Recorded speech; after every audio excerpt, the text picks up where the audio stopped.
All right, everybody. I'd like to call to order the Northfield Township Board of Trustees meeting for March 23rd, 2021 at 6 o'clock p.m. Invocation pledge. Heavenly Father, I ask that you be with us today as we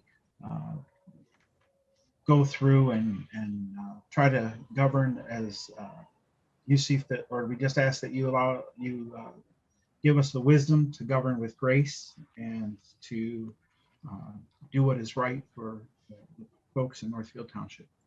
Amen. Amen. Now is the pledge. Join pledge allegiance to the flag of the United States of America and to the republic for which it stands, one nation, under God, indivisible, with liberty and justice for all.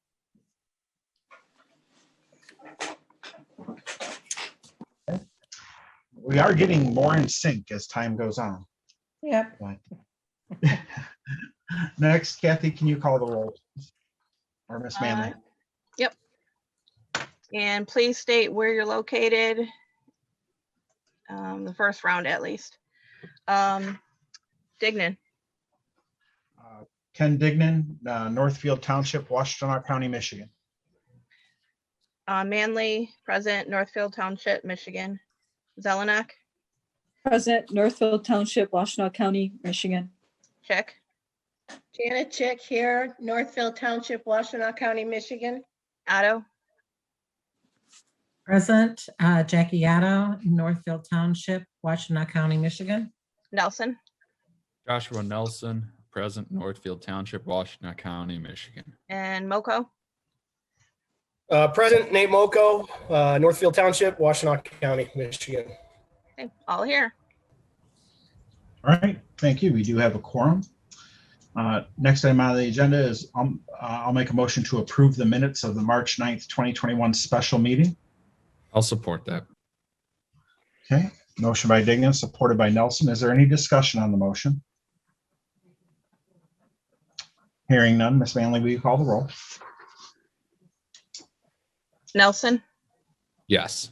Zelenak. Yes. Otto. Yes. Moko. Yes. Dignan. Yes. Manley. Yes. Chick. Yes. 7-0. Thank you. Next on the agenda is the minutes from the March 9th, 2021 regular meeting. I'll make a motion to approve the minutes from the March 9th, 2021 regular meeting and dispense with their reading. Support. Motion by Dignan, supported by Chick. Any discussion? Yes, Ms. Zelenak. So there were some items in there that we are supposed to do follow-ups. Where would you like to talk about those items? Why don't we bring attention to those right now, if you don't mind? Sure. So when we look at like the insurance policy, we were going to, I think, renew it for 1 year, and we had some questions about on that. So that would be like on page 1. So I was wondering where we stand on that. Trying to get something. Okay. We've had a verbal conversation. We're trying to get something in writing. Okay. Thank you. I will follow up on that. Ran out of time in the past week. So Okay. So is that something that will come back to the board for approval then? it will be in our first meeting, and yes, our first meeting in April. Okay, thank you. And then any update on the Livonia builder? There is only as of yesterday. Okay, And it's something that there is a willingness for them to work with us on things. The envelope of building, though, they need 300 feet from the highway in order to put 2 rows of houses in. They can't build 1 row of houses. It doubles the expense of their building project. Mhm.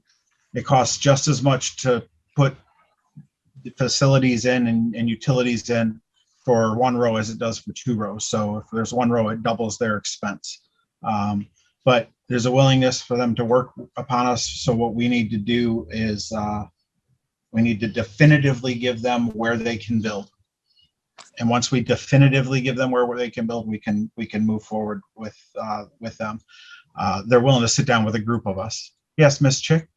So could they build higher end houses along the back end of the, which would help increase their return on their dollars? They're not interested in higher end houses. They're interested in houses in the low 200s. Yeah, when we Low worked to with mid, them before, they were 200. okay. When It's we low to worked mid. with, go ahead. When we worked Low to with them before, they were looking at around 250 to start. So now they're going lower end houses. Well, it's just entry level, lower, meaning they're looking in the low to mid twos is where they're looking to build their houses at. So they think they'd be great starter family homes in a great location. Their ability to go around the back and make it so that there's some homes that have lake view allows them to then not have to cluster as tightly in some other area. But I asked him what the minimum depth is with 2 lots, and he said with the way our township ordinances are written and the depths of the lots, the right of way for the road, and then the 20 feet for the berm back where the highway is, it's a minimum of 300 feet. Okay, would he come and do a presentation so the board could hear him and answer questions? He's not going to spend any more money until we tell him where he can build a house. No, I Where he can mean, build. just come to the board and talk. Give a but- presentation, yeah. Yeah, I mean, we have to tell him where he can put a house together so he knows what to talk to us about. Okay, but He's how do we been get, here how do we, multiple times for 3 years. how do we get questions answered from him directly? Well, I think that's part of negotiations. Okay, couldn't we send questions to him and through you? Absolutely. Okay, Absolutely. perfect. Okay, good idea. Thank you. Yeah, that's a perfect idea. Thank you, Ms. Okay. Chick. I appreciate Awesome. that. So if any of you have questions that you'd like, please let's submit them to him, and then we can talk about them. And I'm sure he'd be happy to answer questions like that. He was just having some hesitation and I understand. He's waiting though, because things have changed so many times along the way Right, that he's ready to be told this is where you can build, and then he'll say definitively, yes, this will work for me, or no, it will not.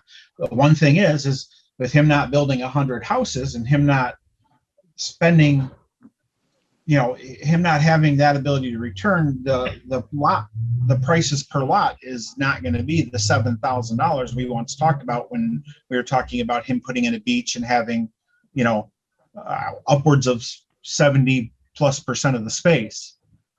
So the lot prices on the market side are going to be considerably less than that. yeah, no, that's So- good. It's just hard working through one person, that's all. So I appreciate that. Thank you. And we're trying to be as transparent as we can with as much information as we can. That literally came to me yesterday with the conversation I had. I had a Zoom with him. So, Okay, all right. I have one more question, Mr. Dignan. Sure, Ms. Ellen. It's on page 3. We have talked about doing an RFP for lawn care contract and then snow removal. I'm not so concerned right now about the snow removal as I am about the lawn care. So I was wondering where we stand on that. You have an update on that, and Mr. Moffett did come and meet with me, and we had a conversation. I'd like to share that with you guys. Let's see. Let me share that with you under board member comments, and then we can figure out whether or not where we're going to go with that. Okay. Like I said, I was there's just, information that was not available to us before. there was what? There was information that wasn't made available to us that I think is going to be helpful to the board making a decision going forward. Sure, I was just looking, like I said, since spring has sprung, just want to make Yeah. sure we have something to cover our lawn care. Thank you very much. Those were my follow-ups that I had. All right. If there are no other questions, Thank you. Manley, can you call the roll, please? Yep. Zelenak, Yes.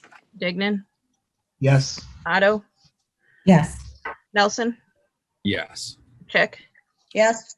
Manley, yes. Moko, Yes. 7-0. Next item is to adopt the agenda. Someone like to make the motion to adopt the agenda? Support, Okay, I'll make the motion. So motion by Dignan, was that support by Manley? yes. To adopt the agenda as presented. Any discussion? Yes, Miss Otto?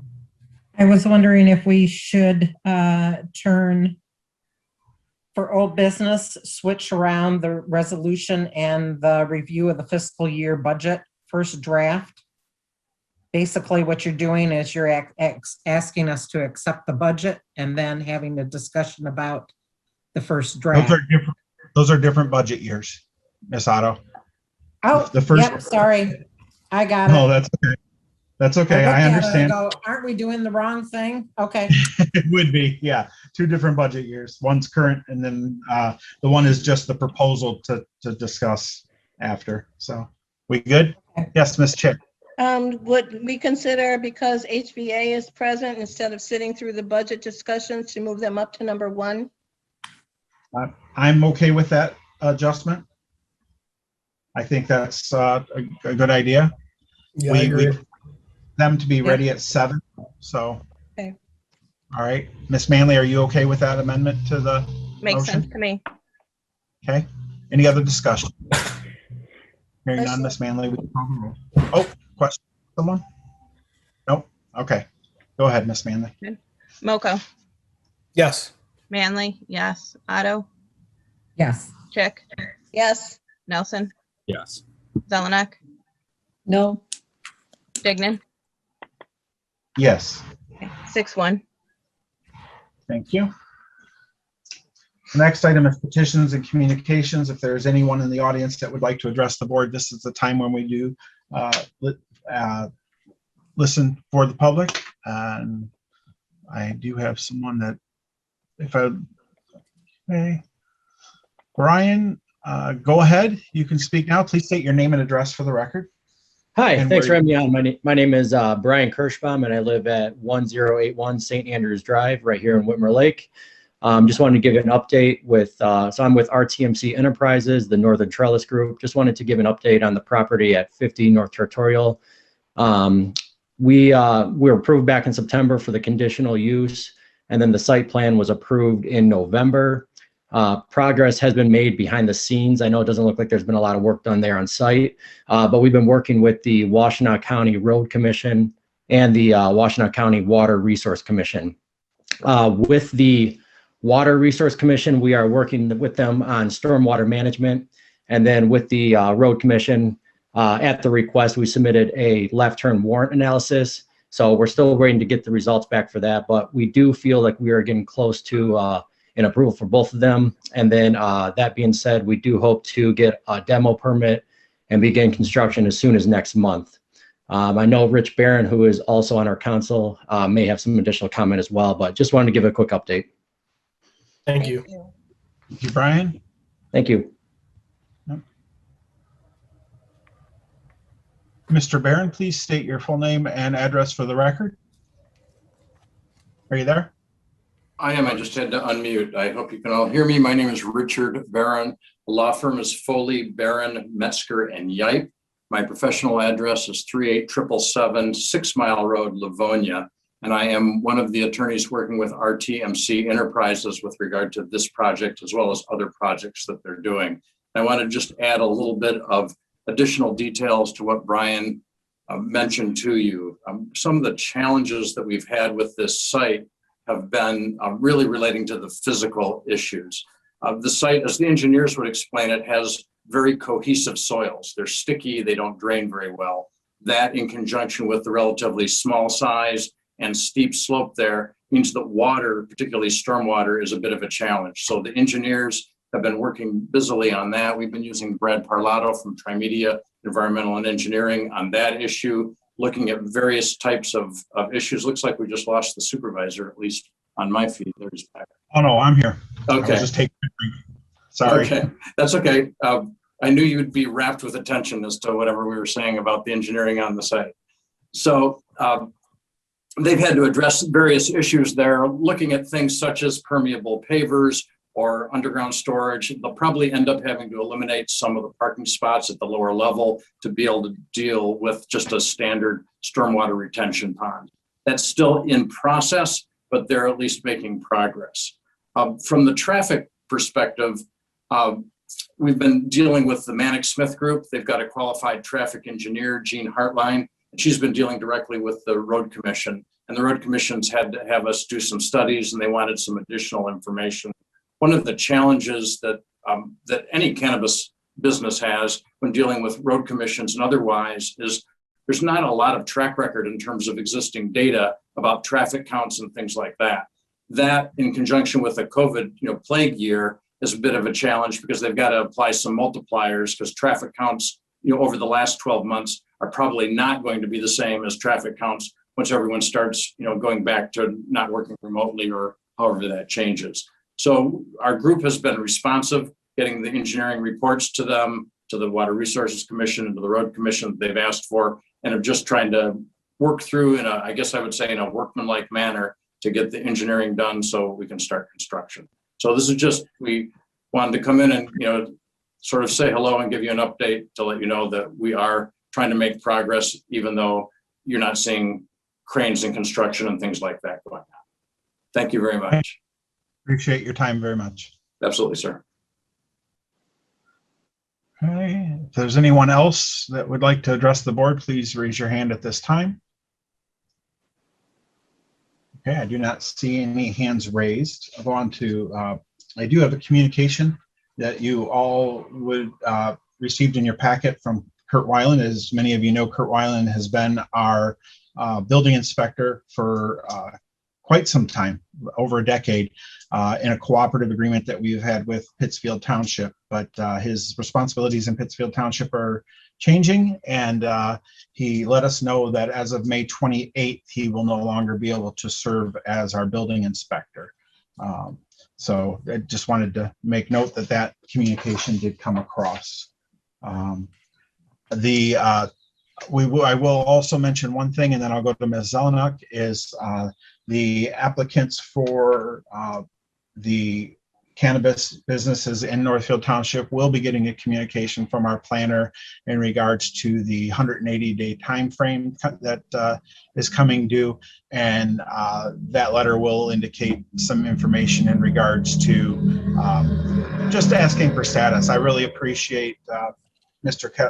Kirschenbaum and Mr. Barron coming to our meeting today. But there will be a more formal request as the board takes that up in the next month, actually, just looking at it and seeing where we're at with that. But thank both of them. Ms. Zelenak, now I'll go to you. Yeah, I'm just curious if you were doing board member comments or were you doing correspondence? Well, I did correspondence and then I went to board member comments and clarification. Okay. So I would just like to ask on the Pittsfield Township, we also get our plumbing and electrical and mechanical, I believe, from them. Will they be continuing to do that, or is everything gone? My belief is that were those services done by? Yes, they were. That's my understanding there. But other engineers. So, Pittsfield. I'll find that out. So. okay. We had a personnel committee meeting and it came up this morning about, does that impact the other inspections as well? I don't believe it does, but I will find Okay. that out for you. All right, great. Okay, great. So I just have a few board member comments. I appreciate the individuals from Northern Trellis coming in, talking to us and giving us an update. As they have indicated, there doesn't seem like a lot's going on that site, so there have been questions arising of what was happening, so it was very helpful to hear from them. I would like to also let people know again that the Land Preservation Committee is hosting a hike on May 22nd. More information will follow as it gets closer to the date, we didn't want to send it out too early, but I will continue to remind us that it's planned, and also that our meeting is on April 5th at 7 p.m.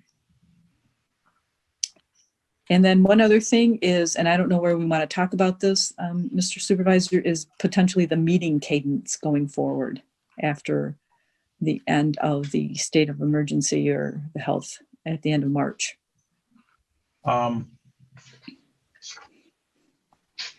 We'll deal with that at the end of the meeting as well. Okay, great, thanks. Any other board member clarifications or comments? Yes, Ms. Chick. You're muted, Janet. Chick, you're muted. Okay, so on the building inspector issue, on our draft agenda, we had an item that was going to speak to replacing the building inspector, and it's not on this agenda now. Are we, because we're not going to have one after April 1st, are we going to be advertising for building inspector soon? Because we really need one. Right. I would anticipate that we would. And it'll be after June 1st, we will not have a building inspector. Oh, June 1st, okay. Yeah, so we've got a little bit of time on our hands, and that's why it got pulled, because it was going to be options for the board to consider for the short term and the long term, and we just weren't able to get enough data together for the packet to put it on the agenda today. So it will be on probably the next agenda. Okay, I appreciate that. And we will talk about how to do virtual or in person or what we're doing at the end of the meeting. We will. I've got that on my notes. Okay. Thank you. Yep. Any other board member comments or clarifications for call to the public? Okay. Sorry, I skipped over. I did the correspondence before. I did it after communications. I apologize. So next is our workshop with Ms. Belisle. Ms. Belisle, thank you for joining us today. We are just starting the process of looking for a township manager, and in discussions with Ms. Belisle, it was recommended to us by our legal counsel that we look at a few things, and that's why we've invited her to be here today to start that discussion. So with that, can I turn things over to you? Of course, yes. Thank you very much. So I'm happy to be here. I'm happy to be starting from scratch at the absolute start of this process. I think it's a really good idea for everyone to be on the same page as to how this is going to proceed going forward. So as I told the supervisor, I looked back at my files to see if there were any documents from the last time many of us went through this together. I didn't see a lot of documents there that I could provide to you that would provide any guidance. At that point, I think you had already been kind of in the process. So I came in sort of midway. So this gives you all a great opportunity to just start from scratch at the very bottom. And I was hesitant to really prepare anything to give to you, because I want this to be a process that you all are involved in and that you make the decisions for. So I'm happy to prepare that based on your input and what you say today and what I tell you. But what I would recommend from the very beginning for the township manager search is that you form a subcommittee that would speak to the process. So a subcommittee of perhaps 3 board members who would talk about formulating, at the very, very first would be a job description. What kind of qualifications do you want the person to have? Do you want, what is the pay range? You know, evaluate the pay that you were paying the prior township manager, and what do you want to pay this person? What are your expectations? I've got a draft job description that was provided to me from 2017, I believe. I made some red lines to it, and I'll provide that to everyone if you'd like, but it doesn't really provide a lot of guidance. But I would say work from that, perhaps. Determine if you want to add anything else onto it. Do you want to combine that position with another position? You know, how will the breakdown of pay to that position go if you're going to create another position, for example, that doesn't exist within the township already? I would recommend that you pass a resolution and perhaps an ordinance creating that position, so that you have a defined manner of carrying out that other position. And then we can talk about defining how the two different roles would work. But really what you need to start doing is developing what your expectations are for that township manager position and deciding what you want your timeline to be. Where are you going to post? When do you want responses? When are you going to meet to consider the responses? When are you going to recommend to the board who you think are the best candidates for the position? When do you want to have interviews? When do you want to have second interviews if necessary? When do you want to make a decision? Where are you going to post? You know, and most important, would you like to use an outside service such as MML, someone like that in that capacity to do this work for you? I mean, you can certainly do it, form a subcommittee, recommend to the larger board, make decisions in that regard, but you can also work with an outside service that will provide this service for you and do all of that work. They will make recommendations on job description, they'll make recommendations on timeline, they'll do the timeline, they'll vet the initial responses that you get, they'll they'll make recommendations to you. Obviously you have the final decision, but they would make the recommendations based on their expertise, their experience, and their knowledge in that regard. So you would also need to go out and find out how much they would charge you for that and vote on making sure that you're all okay with the charge that they would want you to pay. So those are some of the things that you need to consider right off the bat. But it's very important to really start at the very basic minimum. What do you want this person to do? What are your expectations for them? What are the qualifications that you want? And what are you going to pay them? And then next, where are you going to post it? If you don't want to work with an outside service, then everything else is up to you, really. It's what you want to do and your timeline and how you see this functioning. If you want to form a subcommittee, form a subcommittee. Decide who's going to be on that committee. Decide when they're going to report back to the full board. Decide what type of job functions you want the position to have. Again, if you want to combine it with another position, create another position, now is the time to make those decisions. But they do have to be voted on by the board so that you have a reporting line for that position. What you don't want to have is a conflict of interest to the extent that anyone wants to create another position. A conflict of interest where the person, someone who, if you had two different people in these roles, one would report to the township manager. Obviously, if that's the same person, that would be a conflict. So you just need to straighten all of that out per resolutions by the board and perhaps an ordinance, and we can work together on that. But it's really going to be what all of you want to see in this person and how you want this to function. And then, of course, we get to the interview stage. And that's something, again, you have to decide, do you want to send this out to an outside entity to conduct initial interviews, or do you just want them to make a recommendation? I'm sure MNL, for instance, would be happy to provide you with different levels of service, or you don't have to use them at all. But what I would like to see is just really a timeline for how this is going to progress so that you all know what your expectations are, what your benchmarks are, and when you would like to see a person come in to this position. So I feel, just sitting here today, we're late March, I feel like it's probably not reasonable to think that you're going to get somebody before maybe early July, just going through all of those processes. So I'm happy to put together an outline, but I'd be really happy to hear also what everybody is thinking in terms of how they want to proceed. You don't have to decide tonight, but I think it's a good time certainly to get things started and have all of you thinking about it so that you can contribute to all of the issues that I just raised now, so that everybody is involved in the process.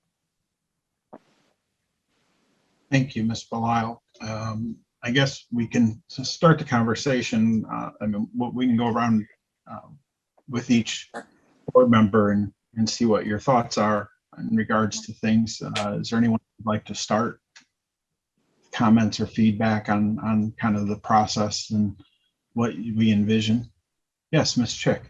Well, so for us old board members, and I don't mean old in age, basically what you are telling us is what we've done the last couple of times. And I personally think that as far as forming a committee, that the personnel committee would be the perfect place for that to go if they wouldn't mind taking that on. But and my other comment is on the dual position for a township manager. I don't want to make it so convoluted or comprehensive that we don't get applicants, a lot of applicants. The job description itself, if you look online, is pretty basic for township managers throughout the field. So I just don't want to go too far afield from that. And I think a dual position would actually cost the township more money. So I don't know that we want to spend a whole lot of money, but that's up to the rest of the board as well. Thank you, Ms. Chick. That was me. Thank you, Ms. Chick. My thoughts are all the searches I've been involved with where we've had an outside agency, I've never felt that the outside agency has brought value or enough value to the table. So I'm not inclined to think that that would be something that we necessarily want to do. That said, having some money set aside to market the position is probably not a bad idea. Certainly, my thoughts on joint position, I don't necessarily think it may be a joint position, but certainly to some extent, economic development should be a skill set that I think our next township manager should have and have a proven track record of. I think that's a very important aspect to it.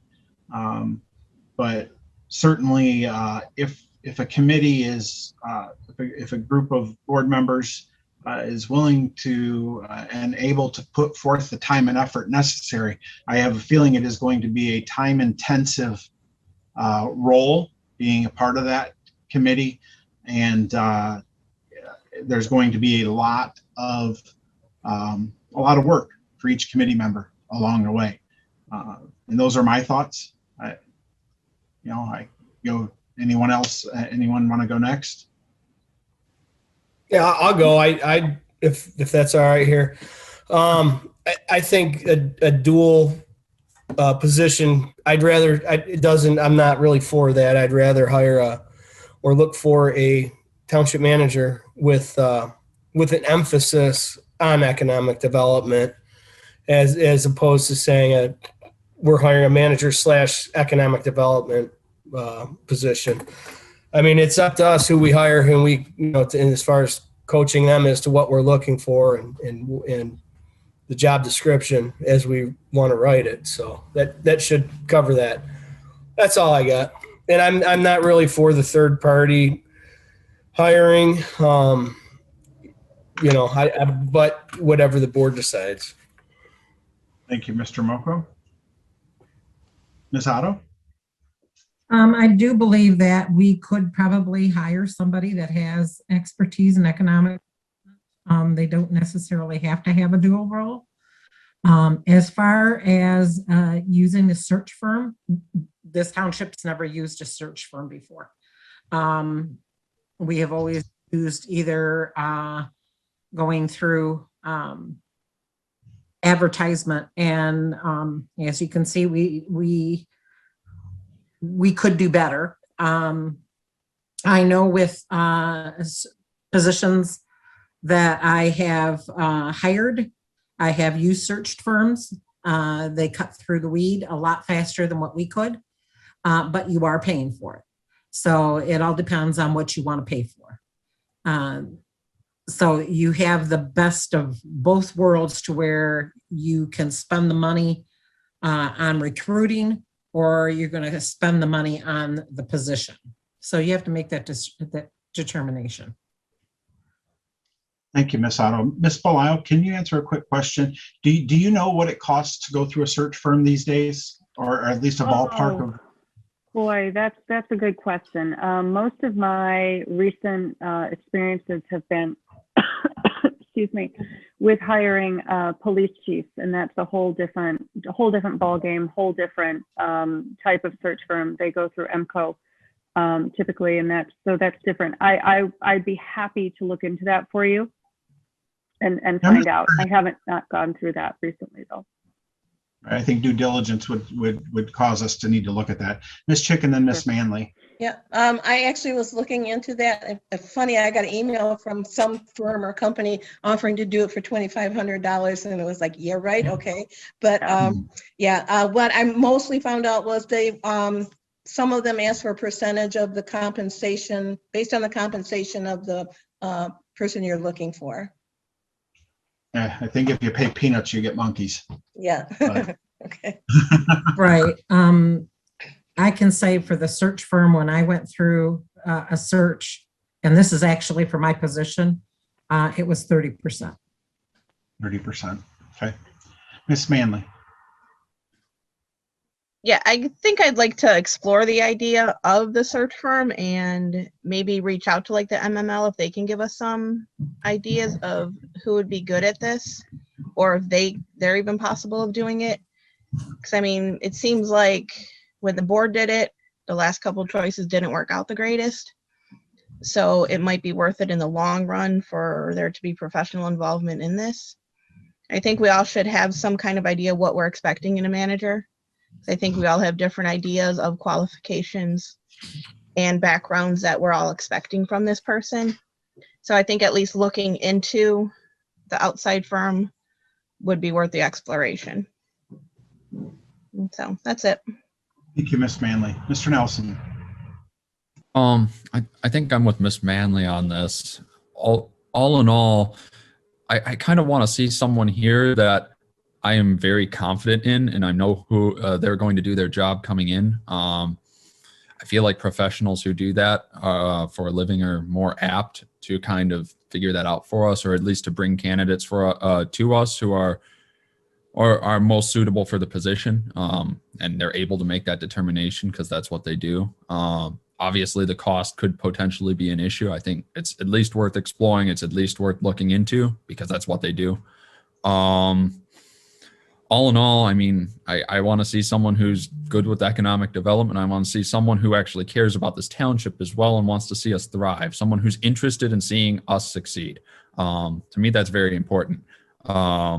Even if they're not from around here, someone who's going to be invested in the township and actually cares about seeing Northfield Township succeed and has an interest and a stake in our community, to me that would be a great step forward. Thank you, Mr. Nelson. Mrs. Zelenak? I like all the points raised so far. And in addition to that, I would like to make sure that they have knowledge in grant writing and know how to seek out grants. I think we're going to have a lot of need for that considering our park coming up and other items and non-motorized paths and all that. So I think that would be a key component or aspect and quality that they have. I'd like to make sure when we do the job description, there's somehow we can measure, are they succeeding against these tasks or these responsibilities? Something concrete so that we can say, yes, you are, or no, you're not. Certainly some sort of probation period that if it's not working out, then I don't know if they would fall under the employee handbook with the 90 days or not, or if there's something, obviously, if it's a contract, something different. For the personnel committee, I actually think the personnel committee is tying up ends right now, and I'm not so sure I would commit to being on this committee for the township manager. Thank you, Ms. Zelenak. I did have one question for Ms. Belisle, because I had asked this question prior, and I'm not sure if you've had a chance to investigate it, but you know, along the way, I have seen contracts and such people for positions like this that offer a stipend to entice the individual to live within the community, to live within the governing township. And I know you cannot require it, but have you had a chance at all to review that and see whether or not? Yeah, I've talked about it with some people just to run it by and see what their thoughts are and what my thoughts are. And I don't see a reason why you can't do that. I mean, obviously, you know, as you said, the statute applicable to this position would not enable you to require someone to live within the community. You can require them to live within 20 miles of the boundary of the community, but we've discussed the fact that that may still be too far. So yeah, if you wanted to offer that as an enticement to a person, I don't see an issue with that. I mean, someone could always argue, you know, well, you're effectively making me live within the community, and I don't want to do that because it's statutorily prohibited. But you know, hopefully there's a way that we could possibly word an employment contract that would be workable. Enough to make it worth it, but not enough to matter, if you know what I mean. Pretty much, yeah. Exactly. Enough, but not enough to matter. So, Ms. Chick. I just wouldn't want to disqualify a really good candidate. I mean, if he's willing to travel, you know, within 20 miles or 30 miles, wherever he decides he wants to come or live at, I just don't want it to be, like I said, eliminate a good candidate if they don't live in the community. The other thing I would insist on in the qualifications is that they have some planning background and have proof of what they've done in the past in other communities as far as planning.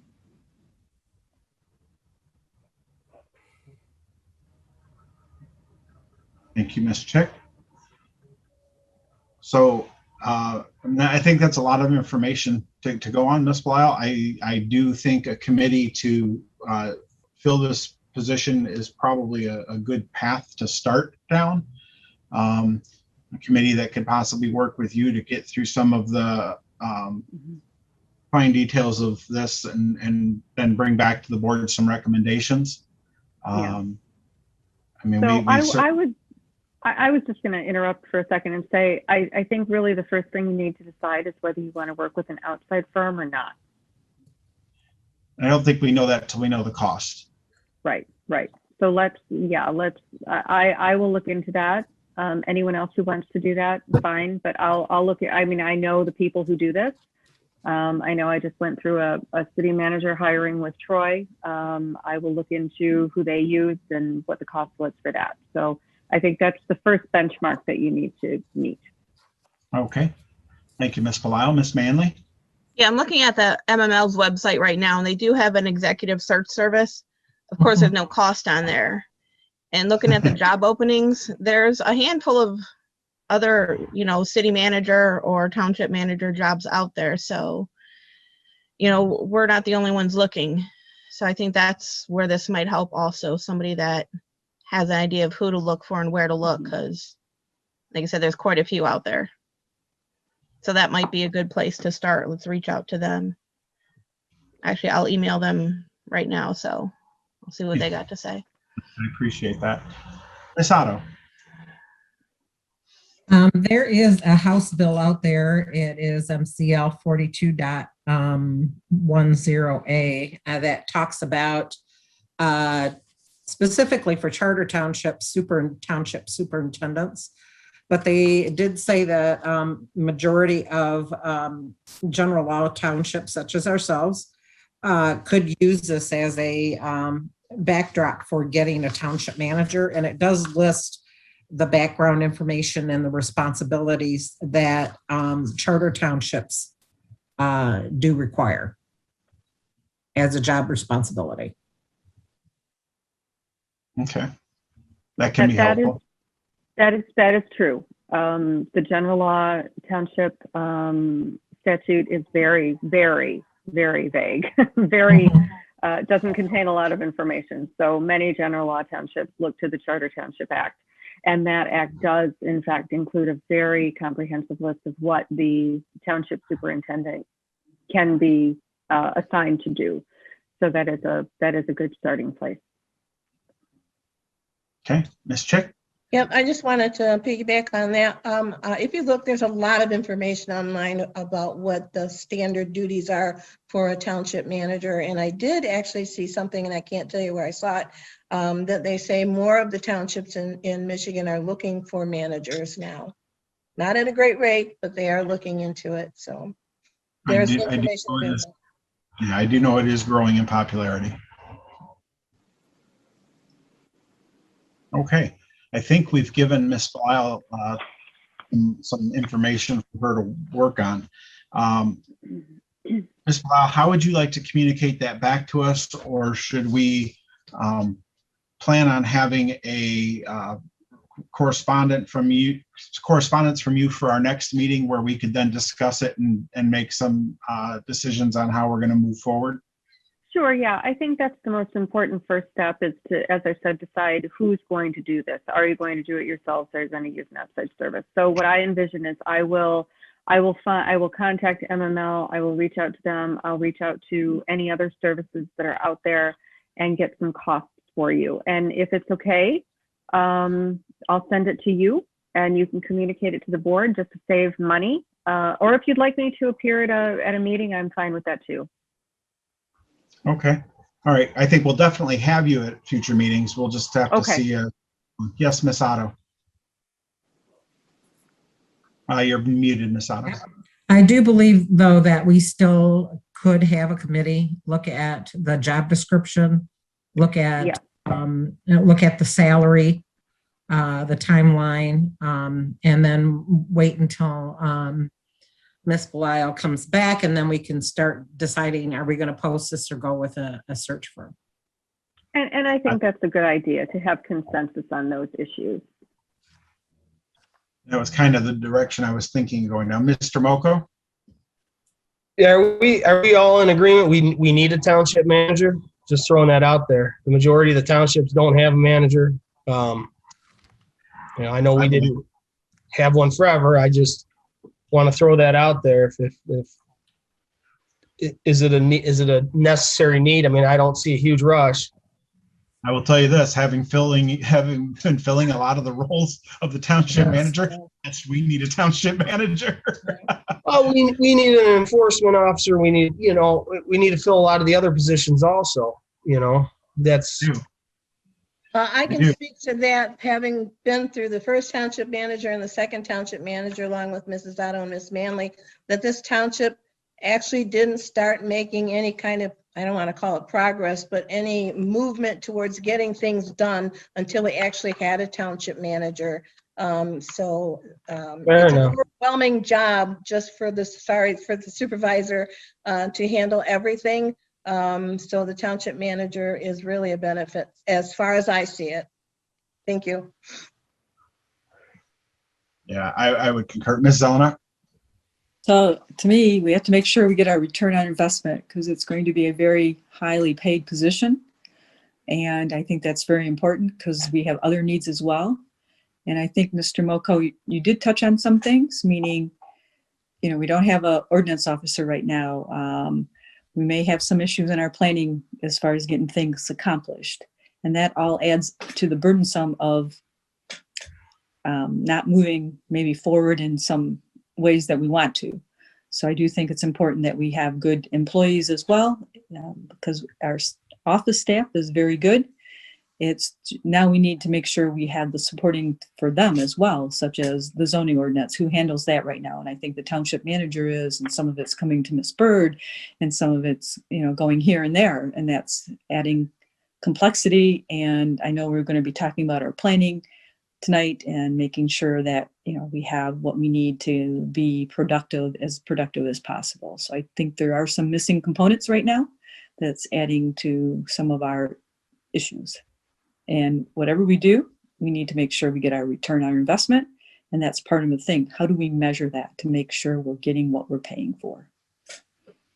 I couldn't agree more, Ms. Zelenak. I believe a 3 to 5 times return on investment is what you measure it with, and whether that is through grants that are received, or economic development, or growth and expansion, or land preservation. Getting assets. That's what I was going to say. Yeah. Assets from a standpoint of land preservation. All those things can contribute various different ways to measuring that. But Mr. Nelson, go ahead, please. I just following off of Ms. Zelenak here. I completely agree. I mean, I think we should definitely take our time with this. I think we should make sure our candidate fits what we need. I mean, I do think we need a manager. The amount of work that it seems like the township has to do without a manager kind of necessitates someone that could do the work much better and much more efficiently to get our return on investment. We do have to make sure that candidate's the right candidate. I also think perhaps the board could draft a list of like responsibilities, like, you know, official list, maybe put it into the contract or something of what we want. That way we can make it perfectly clear what we expect from a township manager moving forward. And that way, in terms of any type of accountability issues, we can look at that list and say, here's what we've got. I think accountability is one of the biggest things we have to look for in hiring. I think if we're going to hire someone, we have to make sure that they're accountable to the board and to the people that they're serving here in the township. Otherwise, we're not going to get that return on investment. Thank you, Mr. Nelson. And that is why we've engaged Ms. Belisle too in the beginning phases of this. At the very start is that making sure that we do dot the I's and cross the T's with the responsibilities, with the, you know, what is going to be expected, making sure that we're able to clearly define both for the prospective applicant and a future employee and for the board what is expected and how we're going to get there. I will say one thing, and then I'll go to Mr. Moko, is having a chief administrator is so important, and we are seeing right now why. Without with us coming up where we're going to have a inspector that's missing, with us not having an ordinance enforcement officer, with us, you know, those duties and responsibilities would be in the process of being filled by a township manager going down that road to bring forth to the board recommendations on what to do and where to go. Right now, that's void. So it's falling on the board to do, but then the board says do it, and there's no administrator to execute it. So there is a big void there. We're doing the best we can to try to fill in and do the things that are necessary. But without that chief administrator, even us looking at a in-house planner potentially for projects, I mean, that is a process that would be being driven by the township manager at the request of the board. All those things are missing at this point, and we've got a phenomenal staff at the township that works their tails off to try to do things, and I appreciate that. But without that chief administrator, it makes these times real challenging. So definitely, Mr. Moko. And then, I just wanted to end by saying, at a bare minimum, we need to do a yearly review of the manager's performance. You know, if it's not in writing, it didn't happen, as far as I'm concerned, as far as any other agency is concerned. So at a bare minimum, there needs to be a yearly review. That's all. I agree. Ms. Belisle and then Ms. Otto. Yeah, I just wanted to mention, picking up on your comment regarding what the duties and responsibilities would be in the staff and hiring people and things of that nature. I think it's really important when you're considering the job description is to think about what they will be empowered to do. I know that the board recently, it might have been the prior board, I think it was the prior board, granted the township manager the ability to hire and fire without board approval, clerical staff, office staff, people in that category. I think it's really important for you all to decide what the township manager can do in that regard. You know, do you think it's important for every hire, every fire to come before you? Or is that something that you think you can confer upon a township manager? Because, I mean, honestly, if you're going to hire someone in that position, they should be able to make those decisions. If you don't want to do that, that's okay. But I think that's something you definitely need to think about. Do you want to talk about every single person that gets hired at an open board meeting and make that a vote subject to the board? You know, those are important things that you need to decide relative to what the manager is going to do. Thank you, Ms. Belisle. Ms. Otto? I did want to add that we did do annual reviews. We do them both on Wagner and on the township manager. We have done that probably for the last 2 terms. I still would like to go back to the board members. seeing if we could get a group of 3 board members to work together to start working on this. Because if we move it off for another meeting and keep pushing it off, it's not going to get done. I'm willing to work on it. And I am willing to work on it as well. Ms. Chick? Is everyone okay with that? Ms. Chick, Ms. Otto, and myself? I'm okay with that. All right, then that will be the ad hoc committee in regards to working on the township manager duties and responsibilities and close communication with Ms. Belisle. I would All right. just probably put that to a vote so that there's a motion to form a committee and with those people on the committee. I'll make a motion to form an ad hoc committee to review the duties and responsibilities of future township manager and to work with Ms. Belisle in regards to defining how we move, what recommendation we bring back to the board moving forward. I'll second that. That committee would be Ken Dignan, Jacqueline Otto, and Janet Chick. Still got your support, Mr. Moko? You got it. All right. Is there any discussion on that motion?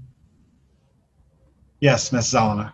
I was just wondering, should it be like even broader, as like just work with our township attorney to move forward with hiring a township manager, so that's not just job descriptions and stuff, but just encompassing everything like timeline and all the items that we talked about? I was just seeing if the motion might be too narrow or if it's okay as is. I felt like we could expand the role of the ad hoc committee at a time once we've discerned whether we're going to go forward with an outside firm or whether we're going to do it internally. Thank So you. I felt like enough to get us to our next board meeting. And Okay, then thank you for that clarification. I'm good with it. Yep. Thank you. Yep. Just want to be. All right. Ms. Manley, will you call the roll on that? Yep. Zelenak, Yes. Chick, Yes. Otto, Yes. Nelson, Yes. Dignan, Yes. Manley, yes, Moko, Yes. 7-0. All right. This was a great workshop session, guys. I like this. We may do something like this in the future when we've got an issue as important before us as the township manager is. Ms. Belisle, I appreciate you being here with us. Let me look really quick. Is there anything on the agenda? Yes, there is. Oh no, we've already dealt with that. New business. Yeah, we already dealt with that. So Okay. with that being said, Ms. Belisle, I appreciate your time. I don't believe we're in need of your services for the remainder of the meeting. Thank you, Ms. Perfect. Belisle. All right. Well, you're welcome. I'm so happy that I was able to help, and I look forward to moving forward with all of you on this project. So I'll We be will in be touch. All right, thank All you. right, perfect. Thank you. Thank you. Bye-bye. Thank you. Stay safe. All right, thanks, everyone. Now we're going to move into our old business. The agenda has been modified for anyone who has joined us late, and we have moved number 3 up to number 1. So I believe, Mr. Wagner, are you here? And is it Mr. Vogel that is joining us? Ron Slagle and Paul Hood is who you'll want to graduate there. Okay. Ron Slagle. And Paul Hood. Here we go.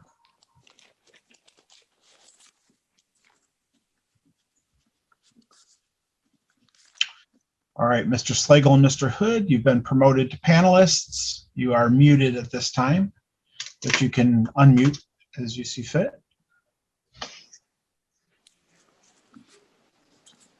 And so this item, Ms. Otto, would you like to take the lead on what's brought us to here?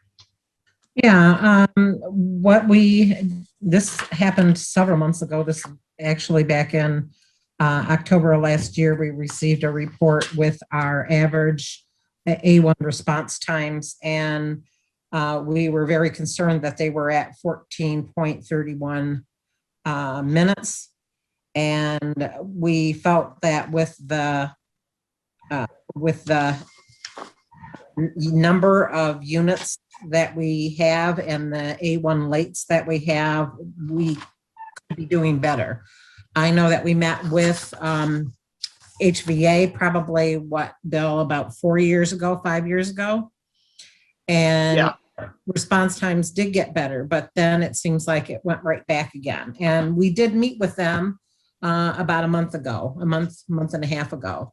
And we felt it was probably a good opportunity for us to have a discussion to see how we could work with HVA to see if there's something that the board can do, or we could do collaboratively to improve our times. All right. Thank you, Ms. Otto. Mr. Wagner, did you have something? No, I guess I would just add that this has been going on since I've been the chief here. I actually pulled one of these reports out from 2008, and the times were similar. And over this last 12 or 13 years, I belong to a committee called the Washtenaw County EMS Commission, where these reports are generated.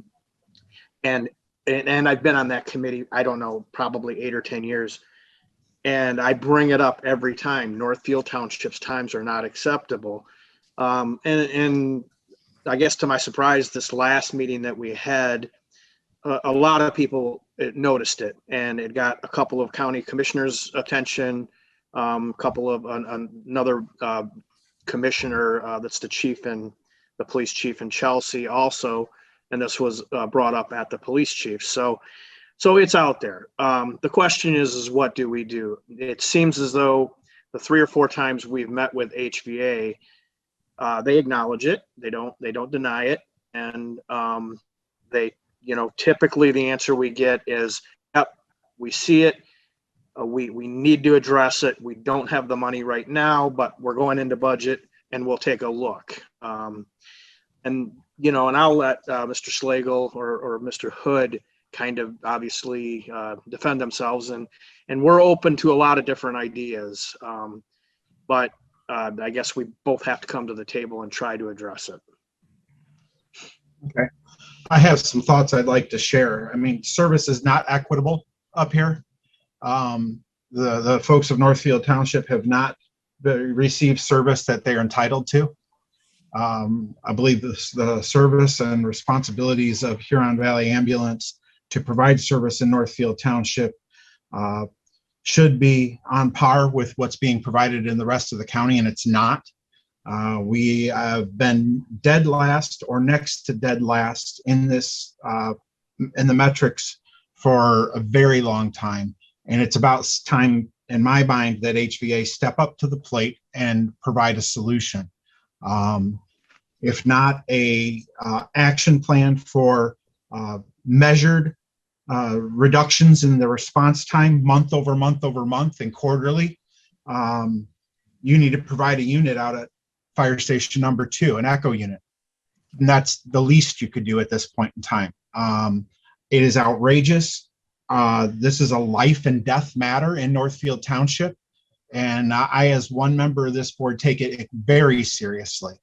And, I want to hear from you your solution to this problem, not excuses, not budgets, not, no, it's been going on for years. You know it. It's been going on for decades, and you know it, and nothing has ever been done about it. So it's about time to step up. That's kind of where I'm at. I believe in being transparent and putting it out on the table, so you know exactly where I stand on it. I'll let my other board members comment, and then Mr. Slagle, we'll go to you. This is not an attack session on you. I want you to just know exactly where we stand on it. Okay. Is there any other board member have anything at this time that they would like to state? Yes, Ms. Chick. Yeah, I just want to echo your thoughts, Mr. Supervisor. I totally agree. I was a board member that's been on the board for 8 years, going on 9 years. We've been dealing with this far, far, far too long. And any conversations we had to this date have produced nothing. And you are absolutely correct that this is a matter of life and death. We have US 23 running right through our township. And of all the places that needs help quickly, along with our residents. 15 minutes, as it is being shown here, 14.31, could mean a stroke victim does not get their life back, or someone could just die without getting that help. So I really think we need solutions now. No more, as you said, excuses. We need solutions and a way to address this so that it gets resolved. Thank you. Thank you, Ms. Chick. Ms. Zelenak? I'll echo some of the other comments by my fellow board members. This is an issue that we need to work together to get it resolved. So we provide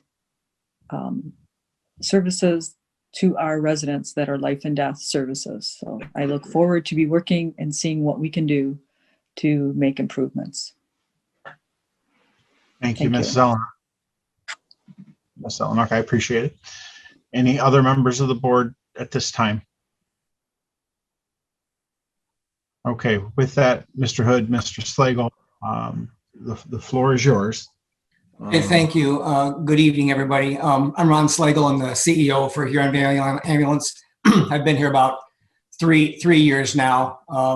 I've been in EMS my entire career of over 35 years, including as an EMT and a medic, a dispatcher, and before I moved into leadership roles. So certainly what you've expressed tonight is near and dear to all of our hearts. I think the one challenge is that if there was an easy solution, I think it would have been done years ago. That being said, we do want to work with you to find a solution that works for everybody.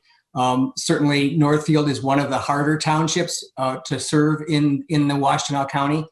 There's a couple of reasons for that. I hear you loud and clear and I appreciate your transparency and your expectations on us. One of the challenges we have with Northfield is it's one of the only, if not only, township that we have where we don't have ambulance service in the adjacent county to that township. So in all of our other areas around Washtenaw County, we have ambulances that can come from the greater Ann Arbor area, or they can come from the adjacent county. But unfortunately, Northfield doesn't have that set up because Livingston County EMS provides the coverage there. And certainly, as Chief and others may know, we utilize them for mutual aid from time to time to respond to calls throughout the township as well.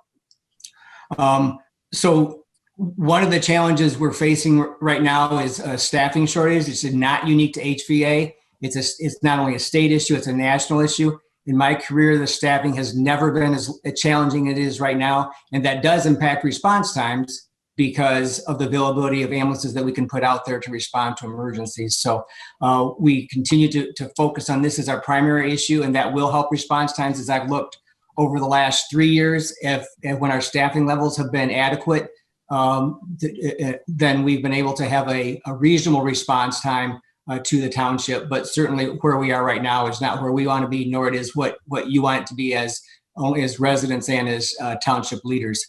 The other factor where it's impacting us is COVID.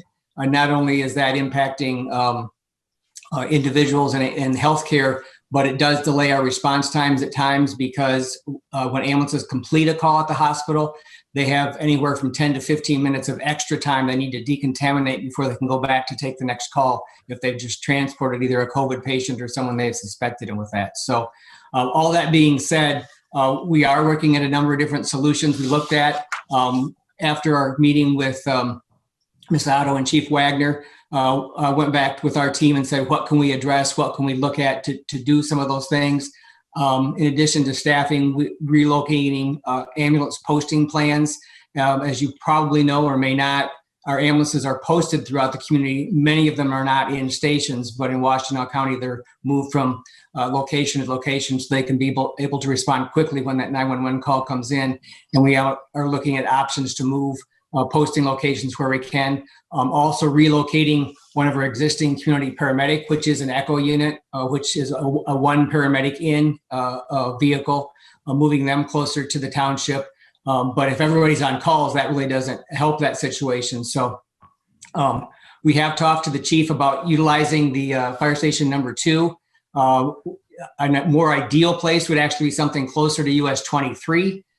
So we're still evaluating what options we might have there. And we do have another option that we're currently evaluating. Since this is a public meeting, I'm not able to disclose yet what we're looking at. I'll be happy to talk to individuals offline, or hopefully here within a short order, we'll have some specific information we can share. But if this is able to move forward, then it would have a significant impact and improvement for response times to township residents. What kind of questions can I answer, or other clarifications I can provide for you that would be helpful? Can you, Mr. Slagle, so I do understand, though, you do provide South Lyon ambulance, is that correct? Yes. And so for the western part of our township, or eastern part of our township, rather, I mean, do you ever service the eastern part of our township with the South Lyon ambulance service? Yes. And frequently the South Lyon ambulance is the ambulance responding to that portion of the township. But because of the lake, then there's really not a good direct route to get to the western side. So that gets to be the challenge. Okay. Actually, as we speak, the South Lyon ambulance is servicing residents in Northfield Township. So just so you know, for the Hamlet area, if the South Lyon unit is available, that's normally the unit that we get. Does that sound right, Paul? Yeah, you're spot on.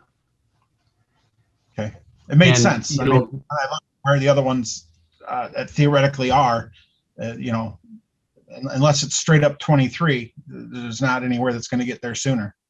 Right. But I guess what I would like to see from you guys is a improvement plan for Northfield. What is the plan to improve, and how are we going to make steps to make incremental changes to make things, you know, response times better? And I have to imagine, as an organization, you guys put together these improvement plans for yourselves and internally to try to meet these internal goals that you might have. But you know, we're trying to set a stage to build trust, and part of building trust is you saying to us, this is a plan that we have, and us being able to see that plan and measure that plan and see that you know, there's truly some not that I don't want to say there was lack of sincerity in the past, but there's truly sincerity in saying we are making some measured steps to show you that we're going to improve service to you. You know, I look out and you know, you guys talk about being strong community partners, and that is very important. But you know, when it comes down to it, the bottom line with you guys is you want to work to put needs of the public at the top of everything you do. And there's, I guess what I'm saying is there is a portion of the public, 10,000 residents, that are not feeling that. And it's a hard thing. I think it's a hard thing for me to say and feel. I know it's a hard thing for you to hear. But it's just the reality of where we're at. So, Miss Otto, did you have a? Yeah, I did have a question. So in the posting plans, what is the mileage between the locations? So when you talk about South Lyon unit, where I'm located at the edge of South Lyon, I'm 6 miles. But if I want to go north of South Lyons, and that may be where they're posted at, we're talking now 16 miles. All depends on where you're at in South Lyons. It's pretty big. If you have a posting plan that's if you have an echo unit that's located on the east side of South Lyons or on the west side of South Lyons, all depends on how fast they can get to Northfield Township. And I think the concern is that, you know, U of M's only, 10 minutes away from us. So I think that's probably what our major concern is that we're so close to the hospitals here, but we cannot get the ambulance service in the same response. So that's what I want to understand is how do you do the mileage between the locations for your posting plans? So, Paul, the station that we do have in South Lyon is actual a station. Paul, what's the address or location within the village there? It's actually in the South Lyon Fire Station. Right. So it's coming out the backside. So I think it's 213 Ripple. Yeah, it is. It's right off 10 Mile. It's just a little bit north of. That's like about 16 miles away. It is. And you know, whenever you're coming down from South Lyon, I don't think I need to tell anybody here, whenever you're trying to get around the lake, there's just no good way to do it. And it's a 25-mile-an-hour zone, and it's very, very narrow. So it's difficult to get any type of speed going to be able to get there fast. And our next closest post that we sit is at US 23 and Plymouth Road. So on the other side of the Triples, which is about 8 miles away. And it's right. Again, depending on the time of day, it's very difficult to get from that spot to that spot. So I'll turn it over to Ms. Chick. Okay, thank you. I'm going to go backwards a little bit. So understandable, of course, is staffing issues and COVID issues right now. But again, this issue has been going on for way longer than that, even when HVA was fully staffed.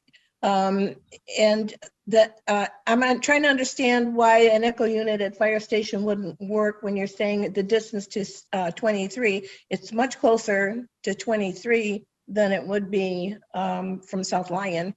In fact, I worked in South Lyon, downtown South Lyon. I know exactly where the fire station is, and it's about 12 minutes or 15 minutes. Of course, I'm not doing what the ambulance would be doing, but it's still, the time is still not a good time for a South Lyon unit to be servicing Northfield Township, especially if you're going to go out towards the ag area.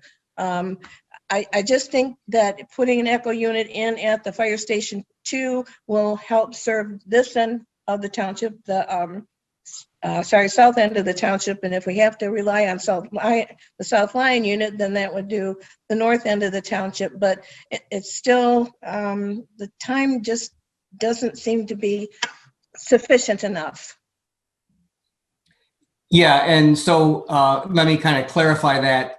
If it was an echo unit in the fire station 2, that certainly wouldn't, that certainly would be a satisfactory area to respond from. One of the things we had considered is whether we station and start an ambulance there for the start of their shift and end of their shift. So they would still get pulled out for calls all over the county, but they would start and end in there. And then that would serve Northfield well, but then the problem is that it would start to impact other areas negatively as well. So the challenge is it's always a balancing act. And I certainly understand that Northfield seems to have been on the lower end of the balancing. So I think that's what we have to figure out is there something we can adjust that that finds equity for the township, but doesn't jeopardize care throughout the entire community. The one challenge with an echo unit is there's completely no revenue for that expense. We can't bill for an echo unit. It's just additional expense that we need to manage, and that's a challenge. We still want to look at those different options of how we can address that. Yeah, I understand that, and I understand that we have to manage our businesses and consider expenses, but we're considering lives as well. My other question is, you offered some options, and if we are going to move forward with any of those, what's the timeline? So I think and Paul, you can chime in, but I think we should know an idea within the next 4 to 6 weeks, if I believe. Is that correct, Paul? That's correct. And if everything works out the way we hope that it works out, we should be in place in June. Thank you. Okay, yes, Ms. Zelenak. So with the options that you are, one of them I think you told us about, one you said you could not tell us about, what impact do you think it will have on the response time? as far as, yeah, what impact will it have? So the solution that we're still working on, I think would have the benefit of the best impact. That should get your quarterly response times into an area that would meet your expectations. Some of these other ones that I've mentioned by relocating some posting positions or adjusting those, that would quite honestly change response times within a few minutes, but not, you're really looking for a bigger impact than that. So Do you have a number you could estimate? You say it's going to be within our range. So what number are you trying to achieve? So our county-wide goal is, and Paul, correct me if I misstate, is 10 minutes at 80%, correct? Sorry, it's 10 minutes urban and 15 minutes rural. Okay. At 90%. So yeah, so it's at 15 minutes 90, and right now we're not even at the percentage we're coming in. It's not even close to that. So those would be the targets we were looking for to have those percentages within that time frame. Because there's right now too many calls well beyond 15 minutes, and that's what we need to address. Okay. Thank you. I would like to add one more thing, even to what we look at to the times that we get here. I'm not sure how accurate that is, because we do often get Livingston County EMS, and we don't get their response times. So right off the bat, if we're getting Livingston County, that means there is no HVA unit in the area, and probably the South Lyon car is busy. So I would guess that we're probably getting maybe 20% Livingston County EMS in our Hamlet area. So those times would even be probably extended longer than the 14 minutes that we're looking at on your graph. So I just want to put that out there. Yeah, I think a lot depends on where the Livingston unit's coming from. Yep. If it's in Brighton, it's going to be quicker, but if it's not in Brighton, then you're correct. It is a longer response time. But there's already probably a 2 to 3 minute lag in dispatching that unit by the time that your dispatch decides there isn't an ambulance close, and then to go through the process of notifying Livingston County EMS and they dispatch their unit. There's a lag time there that's automatically built in. So sure, that's correct. I think they responded to a call in our Hamlet today, Livingston County, if I'm not correct. They were here. They were in downtown. But yeah, sometimes they'll come through avoiding the highway. They get off and get fuel at the speedway there, and sometimes, depending on where they're going, they come down Main Street too. But I don't think we had Livingston for a call today. So So Chief Wagner, what is your ideal response time? What would be a goal for Northfield Township that would be reasonable? Or average? I think I would love to see us in the 10-minute area for the average. Yep. I think there's a lot of benefits to putting a unit, and not just for Northfield Township, out at Station 2. You're about 2.5 to 3 miles from US 23, but at that point, you're about 5 to 6 minutes from the north side of the city of Ann Arbor, 5 to 6 minutes from Salem Township, maybe 7 to 8 minutes to Superior Township. There's just a lot of different ways that you can service the northeast corner of the county from that Station 2 area. But love to sit down and talk to you guys about it. Mr. Wagner, do we have the space out at Station 2? Yes. We do. We do. Okay. Appreciate that. Miss Otto? So, I think one of the things that we initially heard that no ambulance from adjacent counties are available to Northfield Township, but now I'm hearing that we're getting service from Livingston County. Why couldn't we have an agreement up front without having to go through that situation where we sure that we have to have that extra time to make sure that Huron Valley is available, and if they're not, then they go through that whole protocol. Why don't we have something in place where we can just go, okay, Huron Valley, you're not available. Livingston, you're it. Well, that is kind of what happens with when a call comes in. HVA goes through their protocol of triaging the call. They look to see where their ambulances, the nearest ambulances are, and I'm guessing they have a time that they are looking for.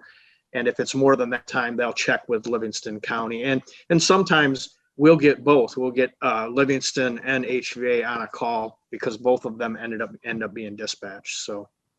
Okay, so we do have ambulance services from adjacent counties. Yes, it's just, I think what Mr. Slago was saying is they dispatch, Huron Valley Ambulance dispatches and has their own ambulances in Lenawee County and Jackson County and Monroe County. Okay. I think that's, Ron, is that what you were saying? Yes. Thanks for clarifying. Yeah, there's just that 2 to 3 minute lag that happens when we have to dispatch out of a different county, and that 2 to 3 minutes again is it can be somebody's life. Yes. And understand Livingston County is a little bit different of an ambulance company. They're not a nonprofit organization as HVA is.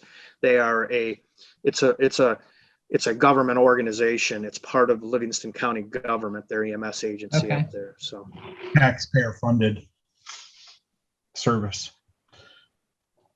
Okay. So I guess, again, I'm going to come to a plan. And is that something, Mr. Hood and Mr. Slagle, that our board can expect to see from you in the coming month or two, where you can communicate to us the plan that you guys have going forward and how we're going to, address things and when we might see some movement? I know this takes time. The resources are tough, but is that something that you guys can work with us on and provide us? Yes. Yes. I think we can do all of that and more. In fact, I think maybe even for the next 6 months, if you want to just stick me on the agenda and I'll come and report on a monthly basis to you guys to, what progress we're making so that you guys can keep track of us and this doesn't fall on the back burner or anything like that. So if you indulge me and give me 5 minutes to give a report each month, I'll definitely do that for you. And we can certainly provide a written plan and summary so that you have something to measure and monitor against. That helps us a tremendous amount. I think That's Appreciate that. We felt that we've had a breakdown there. I think that's a great plan going forward. I sincerely appreciate your willingness to come each month and just share with us what you think. That's a big help. We all want to be able to provide better service. I know you guys do. I know that's and everything that you do. We just let's put this. Let's hope that come down the road we can put this behind us and not have to address this again. But all right. Anyone else have anything for Mr. Slagle or Mr. Hood, or anything else on item 1 of our old business this time? Yes, Mr. Moko.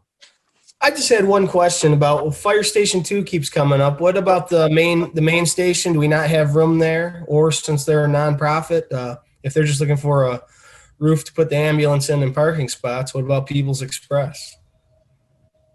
Just thought I'd throw that out there, and that's it. And I think 10 minutes would be ideal. I think that would be a huge improvement for response time. I'd just like to say thanks to Ron and Paul for coming to the meeting and answering the difficult questions, and appreciate their willingness to work with us on this. Thank you. You're welcome. Ms. Zelenak has. So I think tell me if this was answered and I missed it. How is the HVA? I think there was a question from the audience potentially of how HVA is funded. Yeah, we're solely funded by the users of the ambulance service. So when you use ambulance service, we bill Medicare, Medicaid, or your insurance company. That's our sole source of funding. Okay, thank you. Anyone else with any questions? Again, I would like to thank both you coming to the meeting and looking forward to the report on a monthly basis and making progress. So I appreciate you extending that offer as well. Thank you. Absolutely. Great. Thank you. Thank you. All right. Thank you, gentlemen, and we'll look forward to speaking with you in the future. And Mr. Hood, I look forward to connecting with you and figuring out which meeting of each month is the best for getting together. That'd be great. I'm looking forward to it too. And again, we're all about making this right. Excellent. I think our residents will be grateful to hear that. So, all right. You guys have a great night. Yep, you too. All right, 1 second here.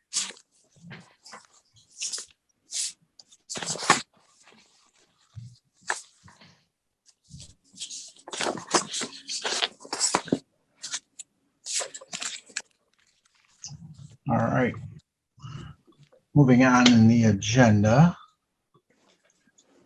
First item is Resolution 21-638, fiscal year 2020-2021 budget amendments.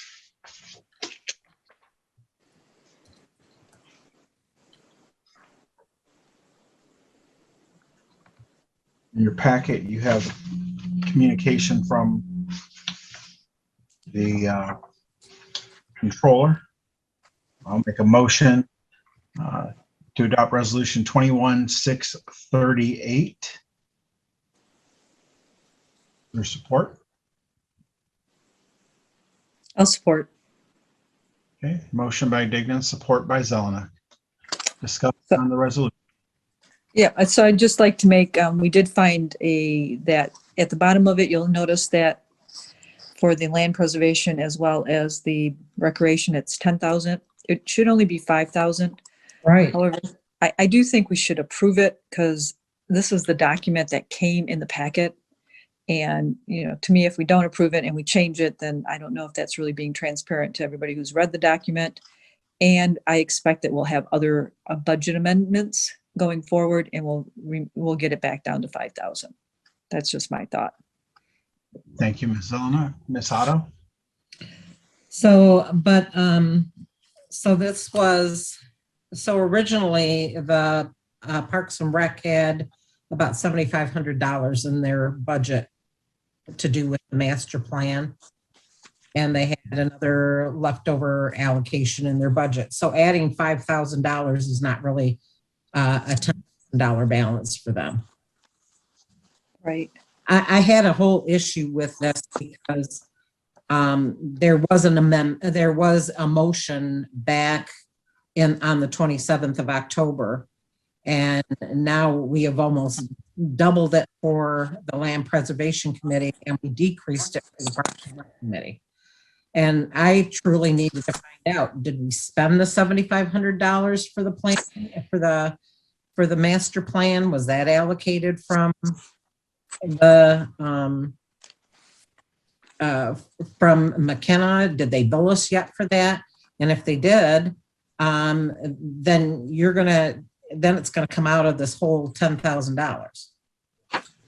Starbuck is present with us. And, Hello. yeah, I'm sorry. I just was going to respond to Jackie's question. Go ahead. So the amended budget currently shows $9,200 for the Parks and Rec Board. That was primarily for planner fees. As of right now, we have spent about 8,800 of that. So I did not understand that there was supposed to be an additional $5,000 allocation. So we're working on just the communication of getting the minutes and all of that stuff translated so that I can make these adjustments. But the goal of today's amendment was to add the $5,000 allocation, which would be for our regular parks stuff. So just our maintenance, supplies, all of that stuff. And then it was my understanding and my instruction that land preservation was also given $5,000 on October 27th of last year. So the document that you're seeing on amendment number 3, where it says increases, and it says 10,000 for each of those, it should say 5,000 because we're increasing the budget for $5,000 for each of those accounts. Okay. Yeah, because the last finance report that we received on February 28th, the balance in the Parks and Rec was $8,794.63. So That's correct, yes. Okay. So what you're doing is just adding the $5,000. That was my instruction, yes. And that's my understanding. The communication just never took place in October to Ms. Starbuck to add it. It was never communicated to her to add that 5,000 in, and that was different than the other allocations. All right, Ms. Chick and then Ms. Zelenak. Okay, so I'm trying to understand what's happening here. Should this figure for this amendment actually say 5,000 as opposed to 10,000? Okay, so we need to change that. And I did find a typo under revenue. It's the senior nutrition revenue to reflect actuals. It says CNIOT, IOT. It should be IOR. Thanks, Janet. I will make that correction. Right. And then additionally, I did, to Lenore's point, I did create a new document, but it isn't proper a board etiquette to send it to you the day of. So we can, I was also happy to bring it to the next meeting as a correction. So I'm happy to do whatever the board would like. Okay, thank you. Ms. Zelenak and then Mr. Nelson. So my question is, what is the budget for the Parks and Rec? Currently, they are budgeted $9,200 total for the Recreation Board. If this amendment passes, the intent is to add $5,000. If you would like to pass the 10 and then remove 5, but the intent is that we add $5,000 to the department. So the intent would be that at the end of the adjustment, they are going to have $14,200. Yes, that is correct. But there is a portion of that that's covered by expenses from McKenna. That's going to be, but that's part of the budget, right? Right. So if I look at the budget right now for Parks and Rec and the document that you gave us, I see basically, so that's why I personally think we should approve it as is, come back and fix it, add another budget amendment. But if I look at the Parks and Rec, the amended budget in the document that we have in front of us, it says $200. So personally, if we add this, we're going to be at $10,000. That's my understanding. And so I think personally we should add it, make sure we clarify it for these 2 items in our next budget amendment. And at most, if I really look at it, I think we might be budgeted between the 2 items under budgeted based on what we have in our current budget right now. Okay, Because again, if I look on our page, I look on our page and I look at the total recreation amended budget, I see $200. I see 0 for land preservation. So if we were to add that, again, I think we might, for the 2 of them, be under budget a little bit. That's why I would recommend we pass it and then come back and correct what we need to correct to get it the way it needs to. The other thing I'd like to comment, it just shows us we have to have good communication when we make changes that impact our budget. So our controller isn't doing it, 3 months, 4 months later. That needs to get communicated to Ms. Starbuck in a timely manner so that it's not in this situation personally. Thank you, Ms. Starbuck, and then we're going to go to Nelson and then Ms. Chick. Ms. Starbuck? Just for reference, I think Ms. Zelenak, you're looking at the original budget. Okay. That's what's posted on our website. So we have amended that budget. So when you said that there was $200, I think, or something like that. It's been amended to 9,200, and then we're gonna Okay. amend it again, if that makes sense. Yep. I just don't see that in the document, our next document that we're going to be talking about. Did I miss that? Yeah, it's in there. Okay. So I missed the 10,000. Okay. Thanks for the clarification then. Mr. Nelson and check. I was just wondering about the potential for tabling it and fixing it and then just approving it next month. I personally don't like approving things that aren't necessarily correct, or I just feel like saying we're going to go back and fix it later is just delaying something that should be done properly to begin with. I don't think we're strapped for time currently. I'm more for tabling it till the next meeting when we can approve it with the correct $5,000 there. That's just my opinion. Whatever I'm with whatever the board decides. Thank you, Mr. Nelson. Ms. Chick, and then Ms. Otto. Yeah, I just have a quick comment that I think when we're allocating or considering allocating funds from or to any committee, excuse me, that they provide a plan for that money ahead of time. I'm not comfortable saying, okay, here's $5,000 or $10,000, do with it what you will. I want to have a plan how this money is going to be expended, just like we get from our other department heads, so that we know ahead of time what we're giving money for.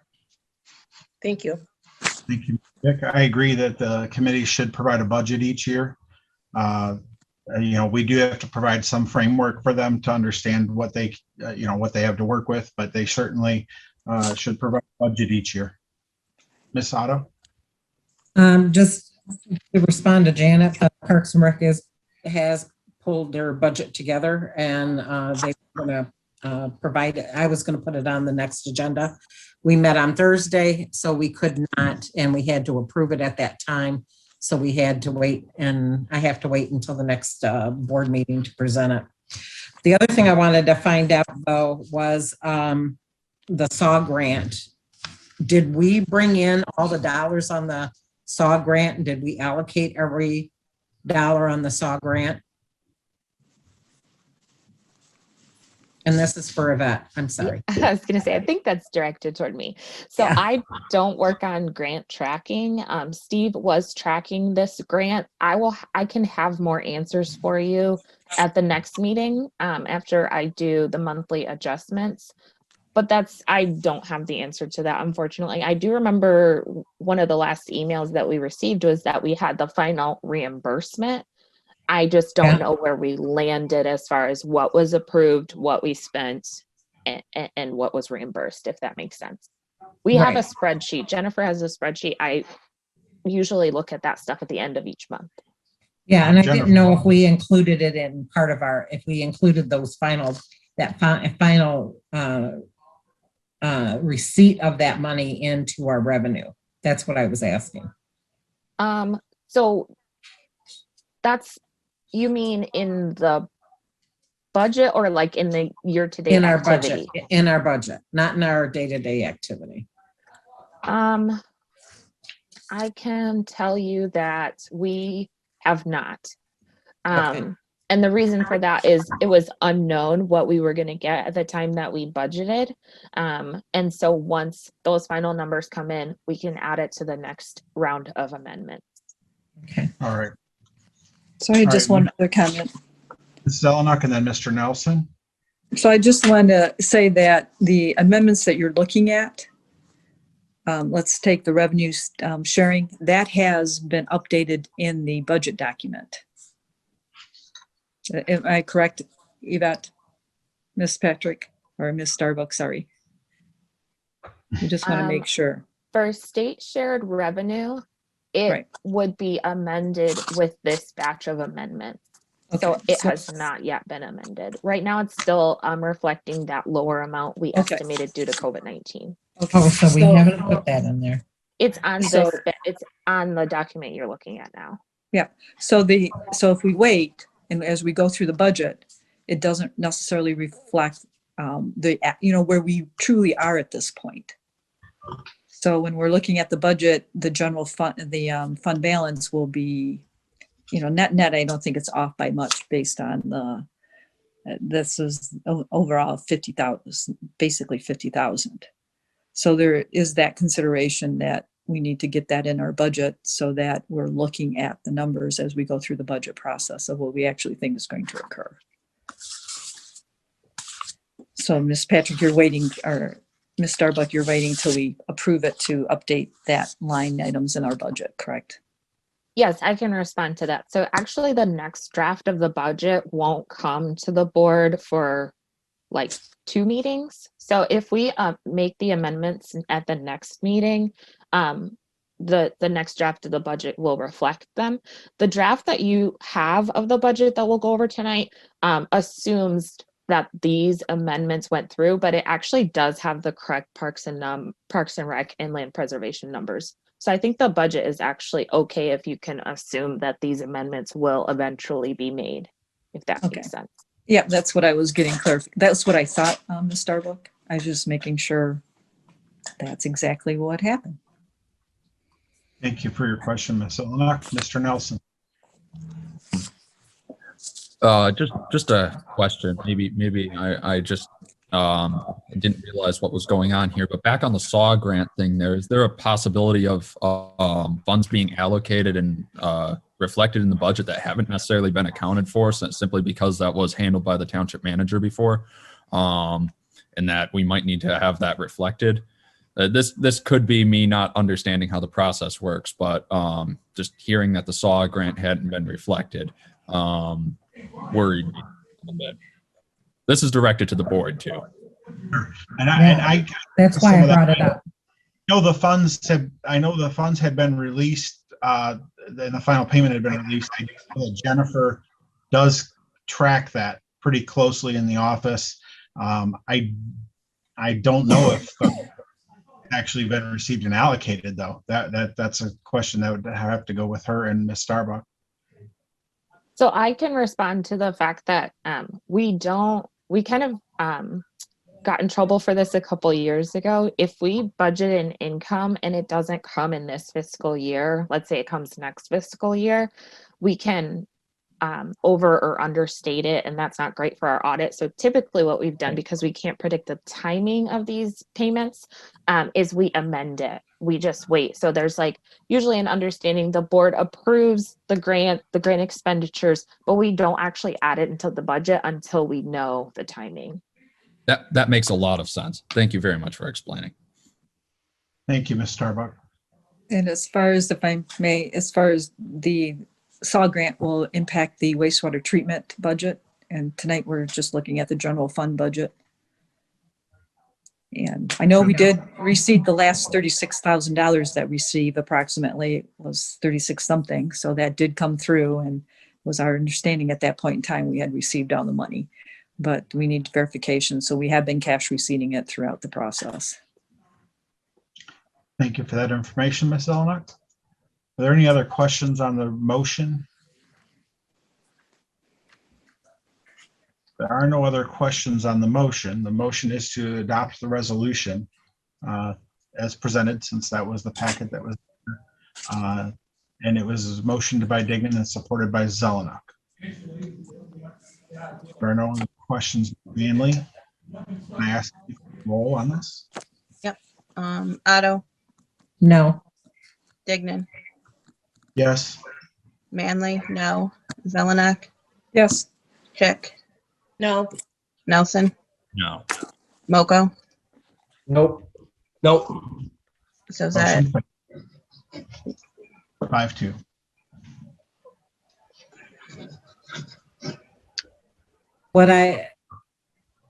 Ms. Otto? What I would like to see is that it get corrected and then it brought back to us at the next meeting. exactly? Absolutely.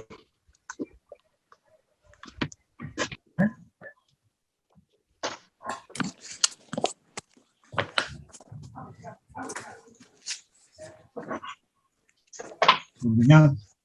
Next item on the agenda is the review of the fiscal year 2021-2022 budget first draft. This is first draft of the budget. It's a proposal for discussion by the board and consideration. The numbers that you see there are all based on the resolution that failed, with the assumptions that it will be adopted at some point in time. Is that correct? Thank you. I just wanted to make sure. So, did we want to go through this in the line? Are there specific questions? Should we go to, why don't we go to each board member? And Ms. Chick, I'll go to you first. Yep, I just had like 3 comments. Under the revenues, under ordinance fines, that was a big increase, up to $10,000. So Yvette, in your review of the ordinance fines, assesses 10,000 average of the current years? Yes. So common practice that we've used in the past is to allocate 0 there, because we can't necessarily count on any income. But in reviewing prior years, the last 5 years, that's about the average. That's a very conservative estimate of kind of that higher income we have been receiving. Okay, so it could be amended as it changes, correct? Okay, That's everything correct. can be amended, I know. Okay, and then under expenditures, the Township Manager Board hasn't discussed manager compensation, so where did the 53% increase come from? That was, so just so everyone knows the process, typically I put together rough numbers and I present them to the treasurer, the supervisor, and the township manager. We don't have a township manager, so I presented them to the treasurer and the supervisor, and they suggest changes. And so I can let Ken, I believe Ken suggested that number, and I can let him respond to that. That, and as part of my statutory duties to present a budget is an idea of where we would need to budget on the top end to be able to attract talent in a way that we would want to. In doing so, we had to propose a number. Certainly that number can be amended, changed, flexible. We're not adopting this tonight anyway. It was a number of suggestion. If the committee for the township manager comes out with data before we have to adopt the budget, we certainly will adjust it to reflect what data the committee brings.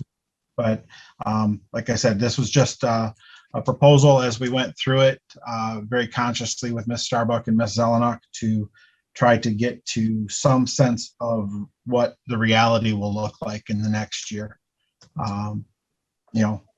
Obviously the hope is we can come in under, but Okay. that's what. Okay, so just one more, for planning and zoning, I know we've been talking about an in-house planner, but I don't know, or is there somewhere in here where we've actually had a budget for compensation for an in-house planner? Or did I miss it?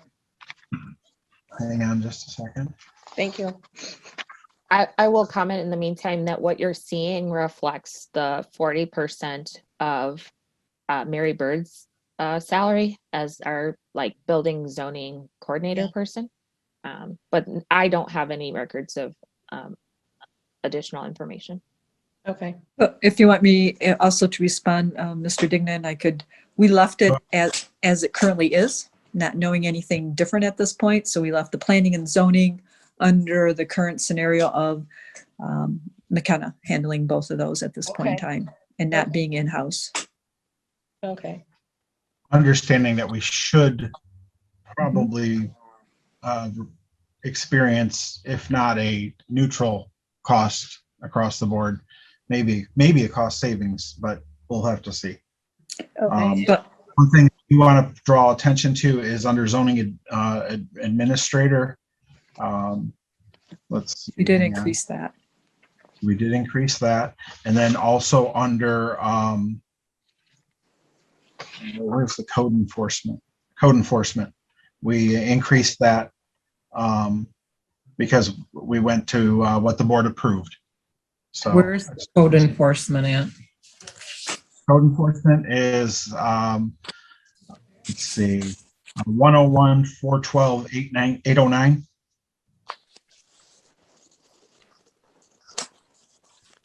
What, it's, I was gonna say, There's no page number. Miss Starbuck, Miss Yar, yeah, we're gonna have to have you remember to do some pages. And page numbers. I would like to be clear, however, that I was told last time not to do page numbers because they were added later.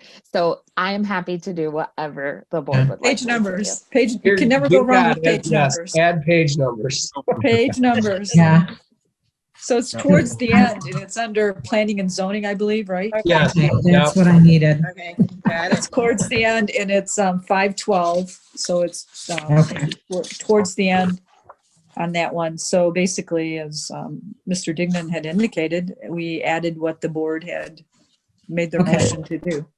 Okay. I just And I, wanted.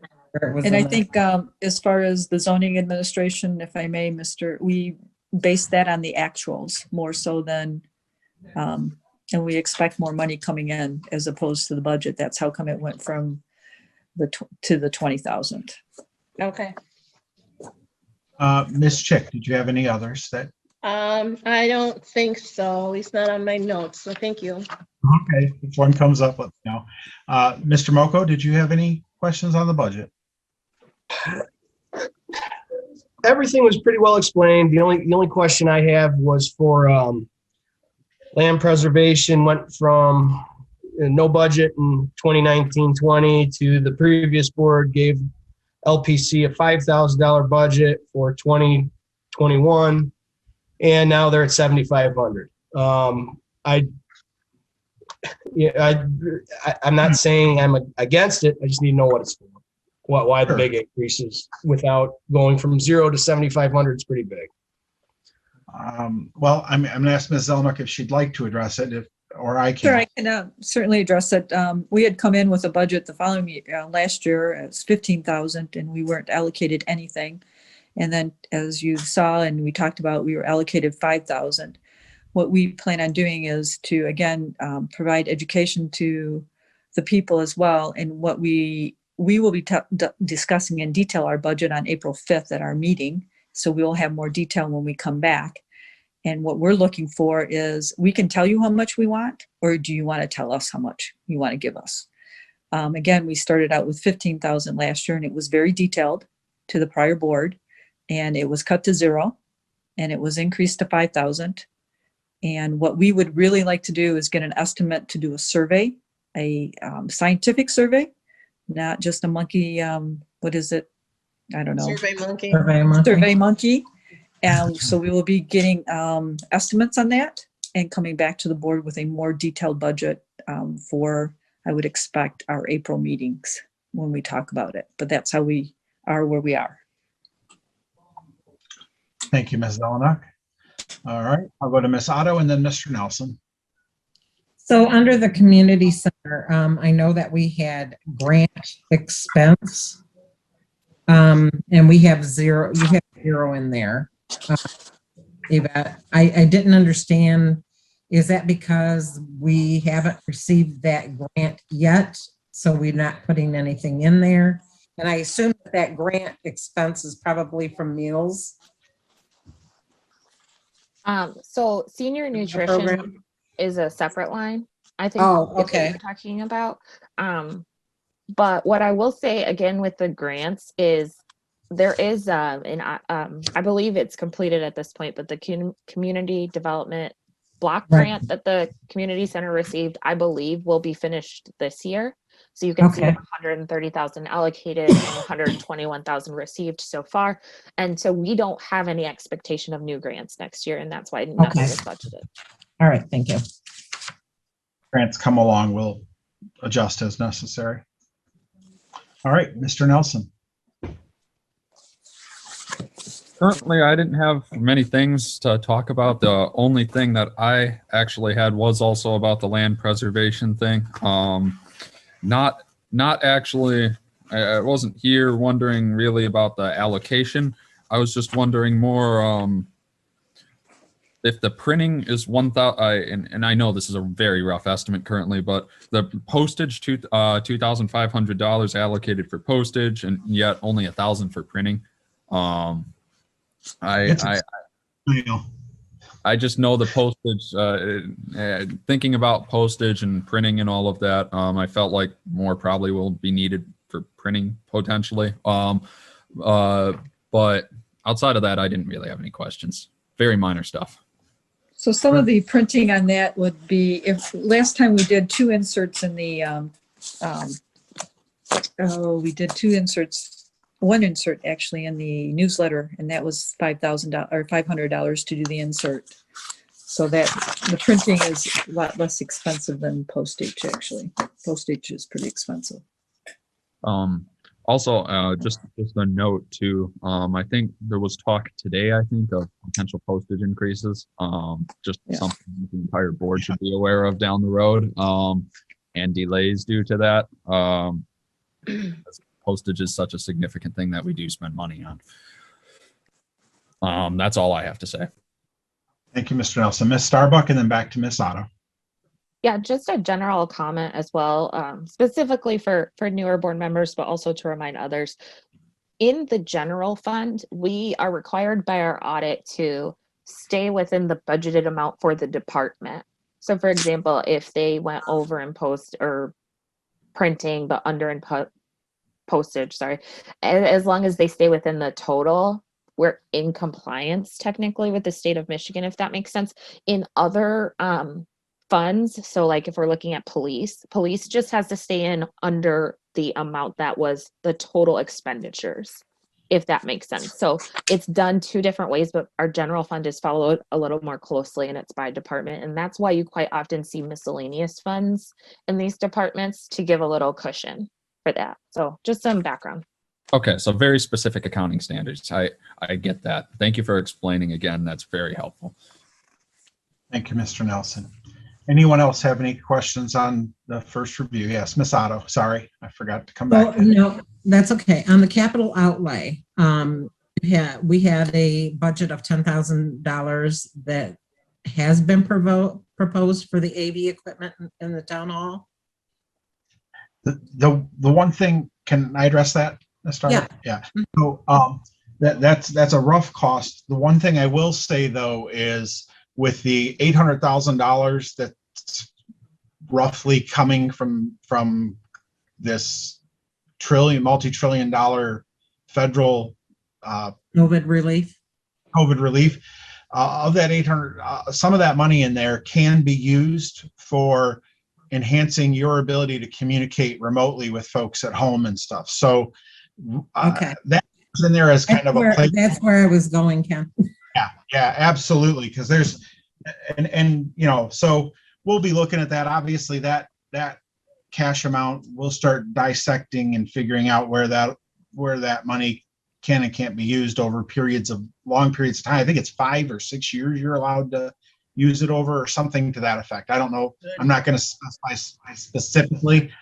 I'll leave that to the folks who do this for a living and review those policies. But yeah, so I mean, it's in there as a placeholder for that, because I think if we had to pay it, that would be about what we would have to pay. Okay, and the same goes for the construction cost of $6,000 for the parking lot. I assume that's why you put that in there, is for the same thing. Well, I don't know that money could be used for that. That's in there because we face a very real situation with our parking lot at 75 Barker Road. In early conversations that the township manager had and the planners had, and multiple landowners that are surround that parking lot in regards to, it had 4 or 5 landowners involved in connecting that parking lot and creating a safer thoroughfare. If we're going to do that, the problem is like a 3-legged stool, and if we are unable to process our portion of that, the stool falls over. So, and with downtown and parking being such a mission critical item in our community, I felt it was very important to put the improvements to 75 Barker Road's parking lot in the budget for next year. Yes, Ms. Chick. So actually, speaking to that, I'm thinking, we have a lot of big expenses coming up. We have compensation for a township manager, we have code enforcement, we have building inspector, we have a possible in-house planner, plus retaining a planning firm for larger projects. And appreciate the fact that the parking lot does need some attention, but I want to, I don't want us to spend $60,000 on a parking lot and have to sacrifice some of those bigger priorities we have. So my question was, can we take it out and when it's time to do it, get bids and then ask for an amendment to the budget? Well, we've already gotten bids. Or if we sell 75 Barker, that money could go towards it. Maybe, or we might have to spend $50,000 tearing it down. That's true. Exactly. I think that's why I was asking the question, because we don't. My point is this, is parking.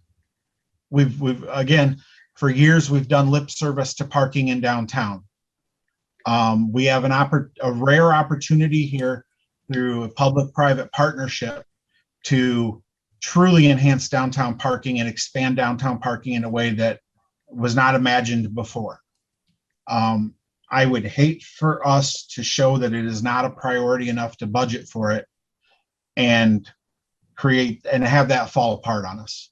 I think that we should be cognizant of it. We can always say no if we have to, but I think it's important to show that it is that parking in downtown is a priority for us. Because honestly, if no one comes downtown, we won't need those planners. We won't need those people because nothing's going to come downtown if we don't have the parking for it. And that's just a reality. If Yeah, I get it. But I think too is that we don't know yet what is happening with that building. We don't know if we're going to sell it, and we don't know if we're going to demolish it. If we demolish, that's why this is draft. If we demolish it, then the 60,000 is mute. It's going to have to be more than that. It's going to have to be and expanding the parking lot. So I think that this is, I hate to say it, but it appears to me we're putting the cart before the horse on this one. Well, okay. And I do get that we have a commitment to it, but I still think that there's a lot of unknowns. Right, because a lot of that's going to move in the next 60 to 90 days in our township, where we're going to be faced with making a decision. Just so you know, I mean, that's just the reality of construction and where the other parties are at. So that's going to be a tough thing for us to figure out. The one thing I will say is the committee on 75 Barker, the RFPs are due in on the 29th, and the committee will be getting back together to look at those and score those and open those. And then we will be bringing forth options to the board to consider. So that's going to be happening pretty quickly. I would probably anticipate that, I don't know if it'll be at the next board, but it'll certainly be at the very latest at our second board meeting in April. And I think that's going to clear a lot of those questions and pictures up, that by the time we get around to the second draft of our budget, we'll have some better ideas on those numbers. And we can figure out from there what we're going to have to do. The other option that we have, and I've talked to Ms. Zelenak about this, is get real serious about a capital plan and potentially go out and borrow money. Money's cheap. Money is very cheap right now. You're not going to find it any cheaper. But with the improvements at the park, with the need for infrastructure, I mean, it is a possibility. I know Ms. Zelenak has looked at some numbers in regards to where we would be at and how that would affect us. We are paying off the public safety building in the next year. And I don't know, Ms. Zelenak, can you speak a little bit to that? Sure. I have been, because we do have a lot of things we want to do. such as what's going to happen with 75 Barker. And as Mr. Dignan has indicated, we'll know more probably at the end of April. We do want to start probably park construction as well. We probably, as Mr. Wagner will probably tell us, I think we need to direct him to look at when we will need to replace the public safety building roof and other repairs there. And we should put a capital improvement plan together. And again, I have said this because right now interest rates are very low. We know by bonding for the sewer basin, how the bonding rates, we got a really good interest rate, so it kept our payments down. Money is available now. Who knows what a year or two will need, if it will be available, and we have these capital improvement projects we want to do. And as Mr. Dignan said, I do believe it's 2 years we have. So for some of the newer board members, you may know, and so there is a millage on the public safety building that will be up at the end of next year that the people are paying. And in addition to that, a prior township board went and borrowed about $3.6 million. And that payment will be up in 2 years. And you'll see here right now, it's $110 or 110, only wish, 1,100. Yeah, over 100,000 in the budget. And that is actually the police and fire play that amount, as well as us. So it's almost $330,000 that's being paid for the public safety building that will go away in 2 years. So my thought is we have a lot of capital improvements we probably want to do. Some are wants, such as 75 Barker, such as the park. I'm not so sure it's going to be a want to do a new roof at the public safety building, and that we have been paying that bond payment, and it has increased over the years, which is kind of interesting. I think last year was 87,000. This year's it's 110,000. That will be up. And we have been paying it for 20 years. And I always say approximately $87,000 for the last 20 years. So I think to me as a board, should really consider, a capital improvement plan. And if we want to go that route, and I think the budget is a great time to have these types of discussions, because I do think we have needs out there and will enhance our community. And we might have, to me, we have an opportunity and an avenue to make that happen. So I do think the board should consider that, and we should put a capital improvement plan and see what we want to do, because if we put 67,000 money that isn't going towards roads, if we want to bring an in-house building inspector, zoning administrator, I actually think that will probably cost us more. We need to get numbers on that. And so there are items that we should consider. So I think I guess I'm asking the board to consider that, as well as Mr. Dignan. I think that's something we should. One thing I don't want people confused about is not asking for a millage. Right. I'm not asking for the 2-year millage when it's up to renew it. No, that's going to go back to the taxpayers. This is strictly within our budget. This is not asking for additional tax dollars. This will be borrowing money. We have the ability to pay it back. And that I just want to make that real clear. This is not a new tax. It's not extending that tax. This is our current revenue within. Yes, Ms. Otto? So I do know that we also have allocated for 58,000 for road improvements, and then another 28,000 for road work, which I appreciate. Usually that's a pretty good budget for our area. When are we going to have that on as an agenda item? Because I know they did the road work 101 back in January. I know that they're probably already working with cities and townships, and we usually last that to the table. Yeah, they're just starting that. They just sent out some information, and they're getting ready to do this because it's a Zoom thing, right? That's so we should be. I'm imagining the timing is such that next month we will have them on our agenda. I don't know if it'll be the first or the second one. Want it as soon as we can, obviously, because we want to be as far ahead of it as we can. But certainly with all the changes with COVID, it's definitely put things in a delayed state. But yes, Miss Chick.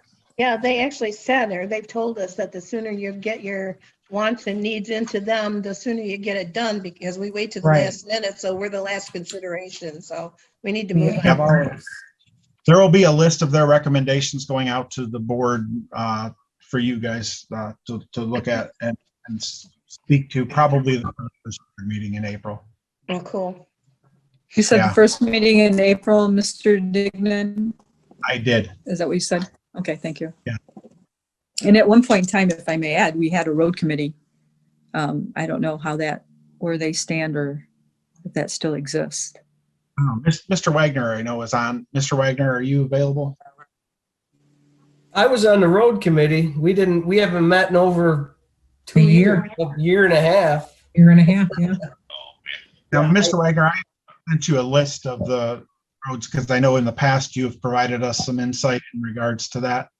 Yeah, I actually met with our supervisor, Mike Masti, last week and kind of went over it. I went out and drove all the roads that they were proposing. And I guess the biggest point he wanted to make with me was he presented maybe 15 or 18 projects. Obviously, I think it was somewhere in the neighborhood of $7 million to complete all of those projects. So what he wanted us to know is that it doesn't have to be we can pick and choose and, even partial out some of the proposed projects. But what I guess I didn't know, because I really haven't had much to do with it in the last few years, is if there was a plan. So when I was involved with it, back when the flex route was going in, we kind of met and proposed over a few years on how to address the side roads that would be most heavily impacted at that time. And that was kind of a plan we went through. And then I think a newer board came in and I wasn't involved with it as much. And there was like you said, the road committee. So yeah, I did meet with Mike Masti last week and looked at those different projects. And I have a couple of thoughts when we get around to talking about that. So. All right, we should plan to do that at our next meeting, and appreciate that very much, Chief. Certainly your insight in history is appreciated greatly. So, Ms. Zelenak. So on the roads, that was one of my items too, as getting it on, because we usually do 3 gradings, and a lot of townships only do 2, and we do 3, and we have been doing that for, I think, the last 3 years to help. And the other, I think, is what we tried to do in the last board was try to complete projects, like complete roads. So I know we had started and did 7 mile or 6 mile to 7 mile on Naller. So if there's and I believe there's other aspects of Naller that needs to be done. And again, one of the philosophies that we had in the prior years was to try to want to do going forward under this board as well. But certainly roads are obviously a main concern, especially for people out in the rural area. And we're probably getting into a point in time where roads are getting really bad or have been, especially when we get more rain coming. So I appreciate you, Chief, taking on that, because as your men and women go down the roads, probably more for emergencies, that would be helpful to see which ones need to be. And it'd be good if the county could tell us like traffic, like even bus routes and how much traffic they think, so that if there's a difference or we're trying to pick or choose between a couple of roads, it might be good. Hey, this is a high bus route. This is a high traffic route. And the police say, hey, and the fire say, hey, this needs to be improvement. So I think that would be helpful to have. So that's my comments on roads. Thank you, Ms. Zelenak. Anyone else in regards to that? All right. Any other questions on the budget? I have a few questions. Sure. So one thing is I think on page, we talk about expenditures right underneath there about the personnel committee will be meeting to discuss staff raises. We did meet, I don't know, today, and we are recommending that non-union receive a 3% raise. And for general fund, I think the calculation comes around, it would increase it by 10,000. Now, we didn't put this in the budget because we wanted the personnel committee to meet. In addition to when you put raises, and if you take them in, put them out, it's not just, it has to impact salary, pension, and all that. So it's an effort of labor for Ms. Starbuck to have to do it. So we try to get a decision by the board before she goes down that route.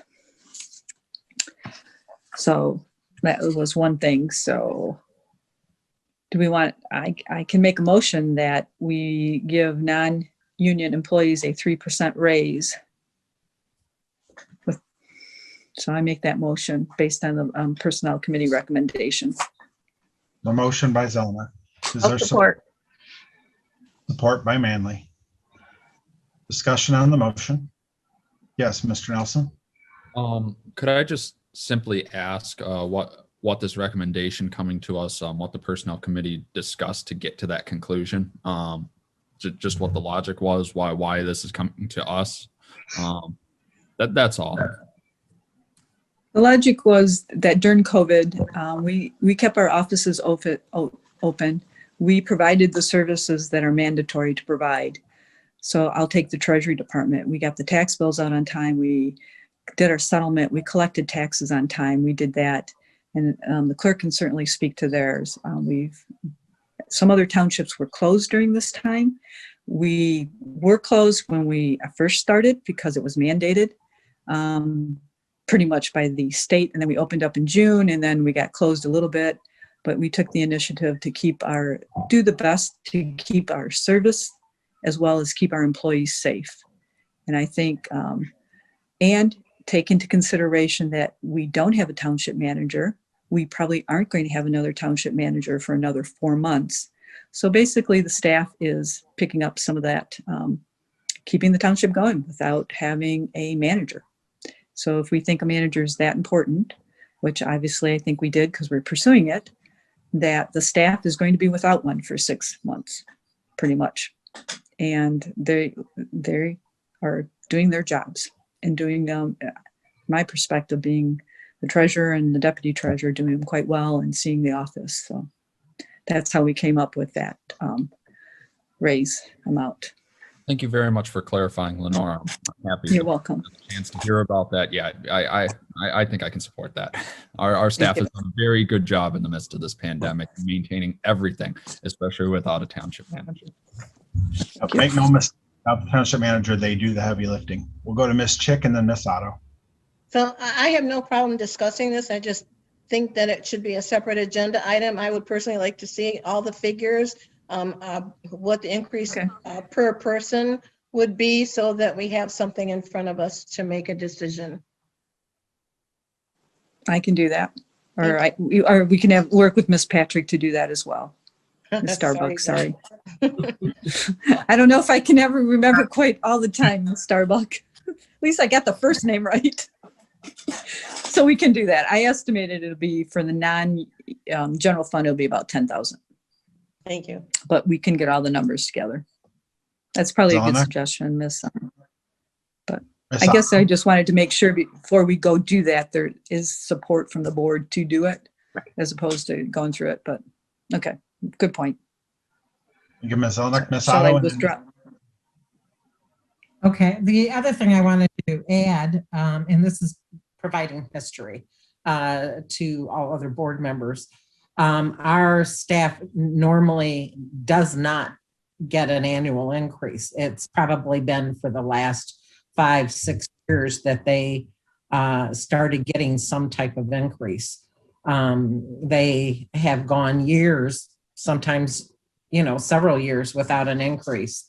And so the previous board has made the decision that they were at least going to get some type of increase, even if it was a cost of living. Yeah, market conditions make it tough sometimes. Yeah. They do.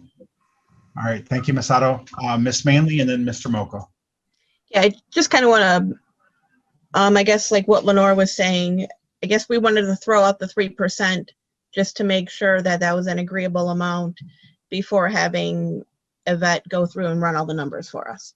And that sounds like a logical number. And again, just to back up, it's like, yeah, we haven't missed a beat without a manager being there, with the staff being there part-time, full-time. We don't know if we're working. We don't know when we're opening.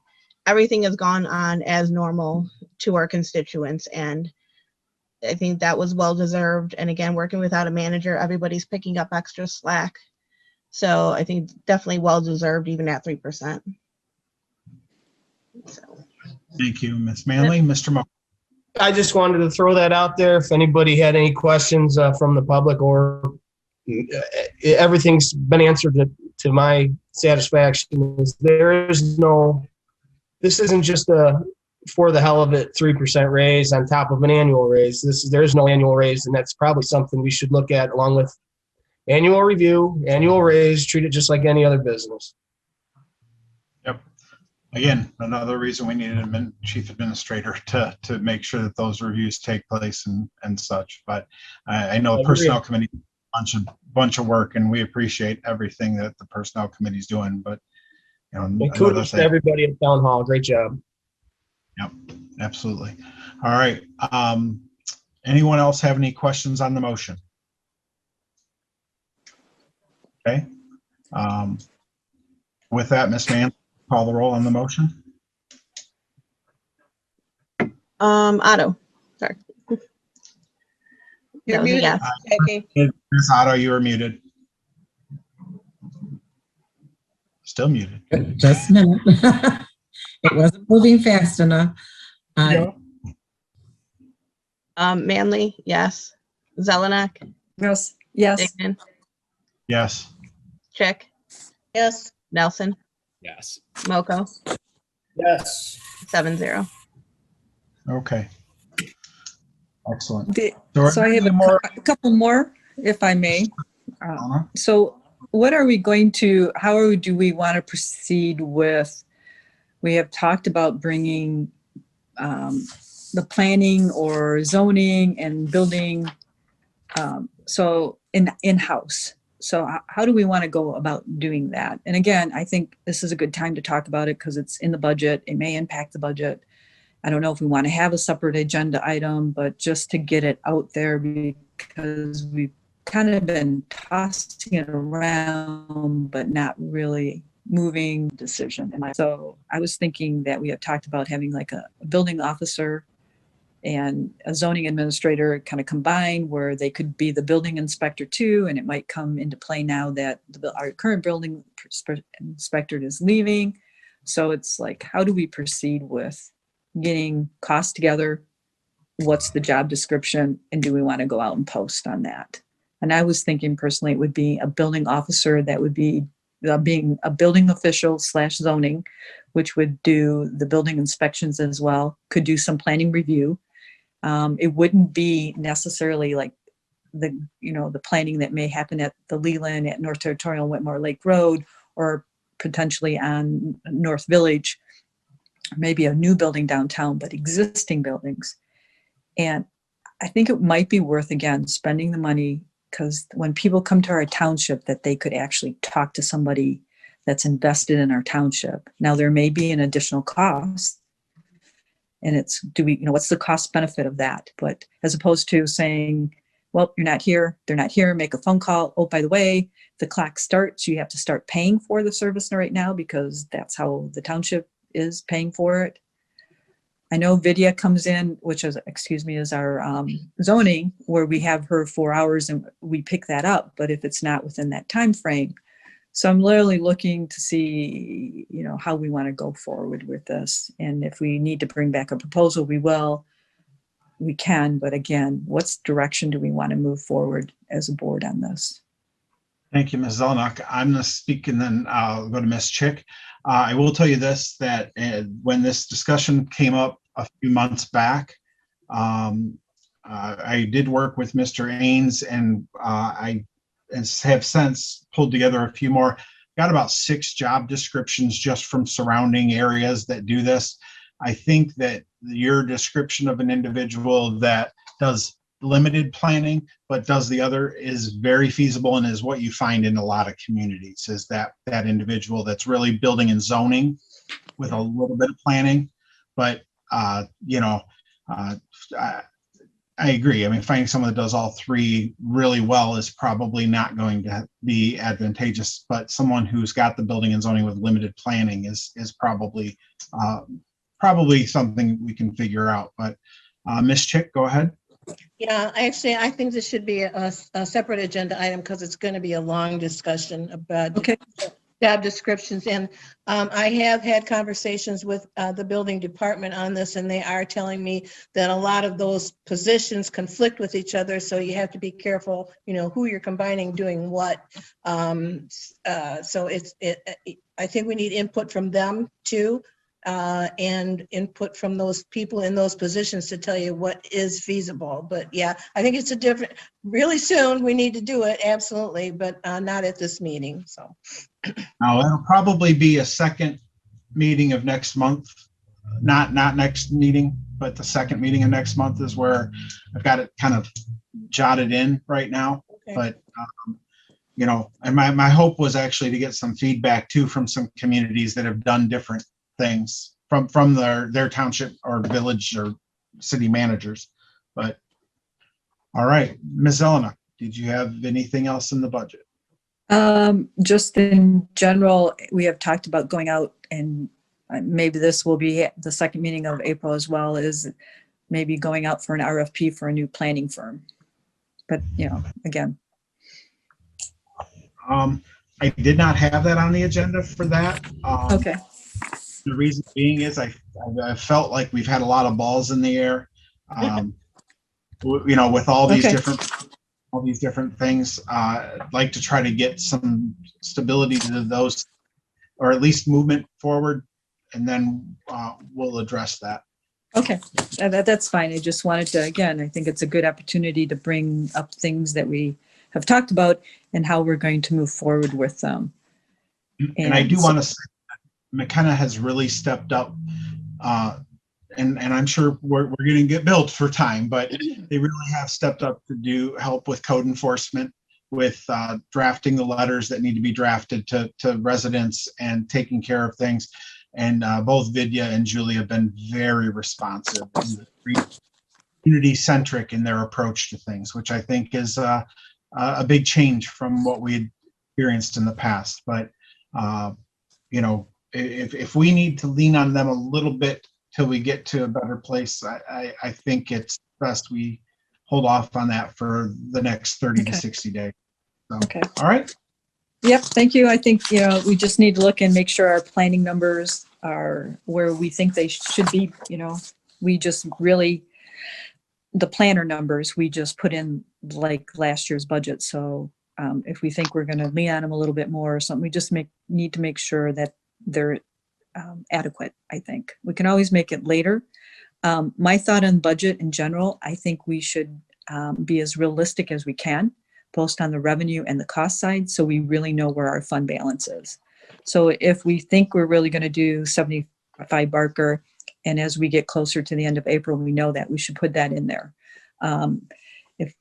Again, I think the most realistic is, and then we can say, oh, maybe we can't do all this, or yep, we're going to take a hit this year because, you know, next year we're not going to do that. So I think the most realistic we can get on revenue and expenses, at least in our reviews, is good. So then we can have an upfront, because if we do make them later, then I don't know if we're getting the full picture. Obviously, there's things you can't plan for,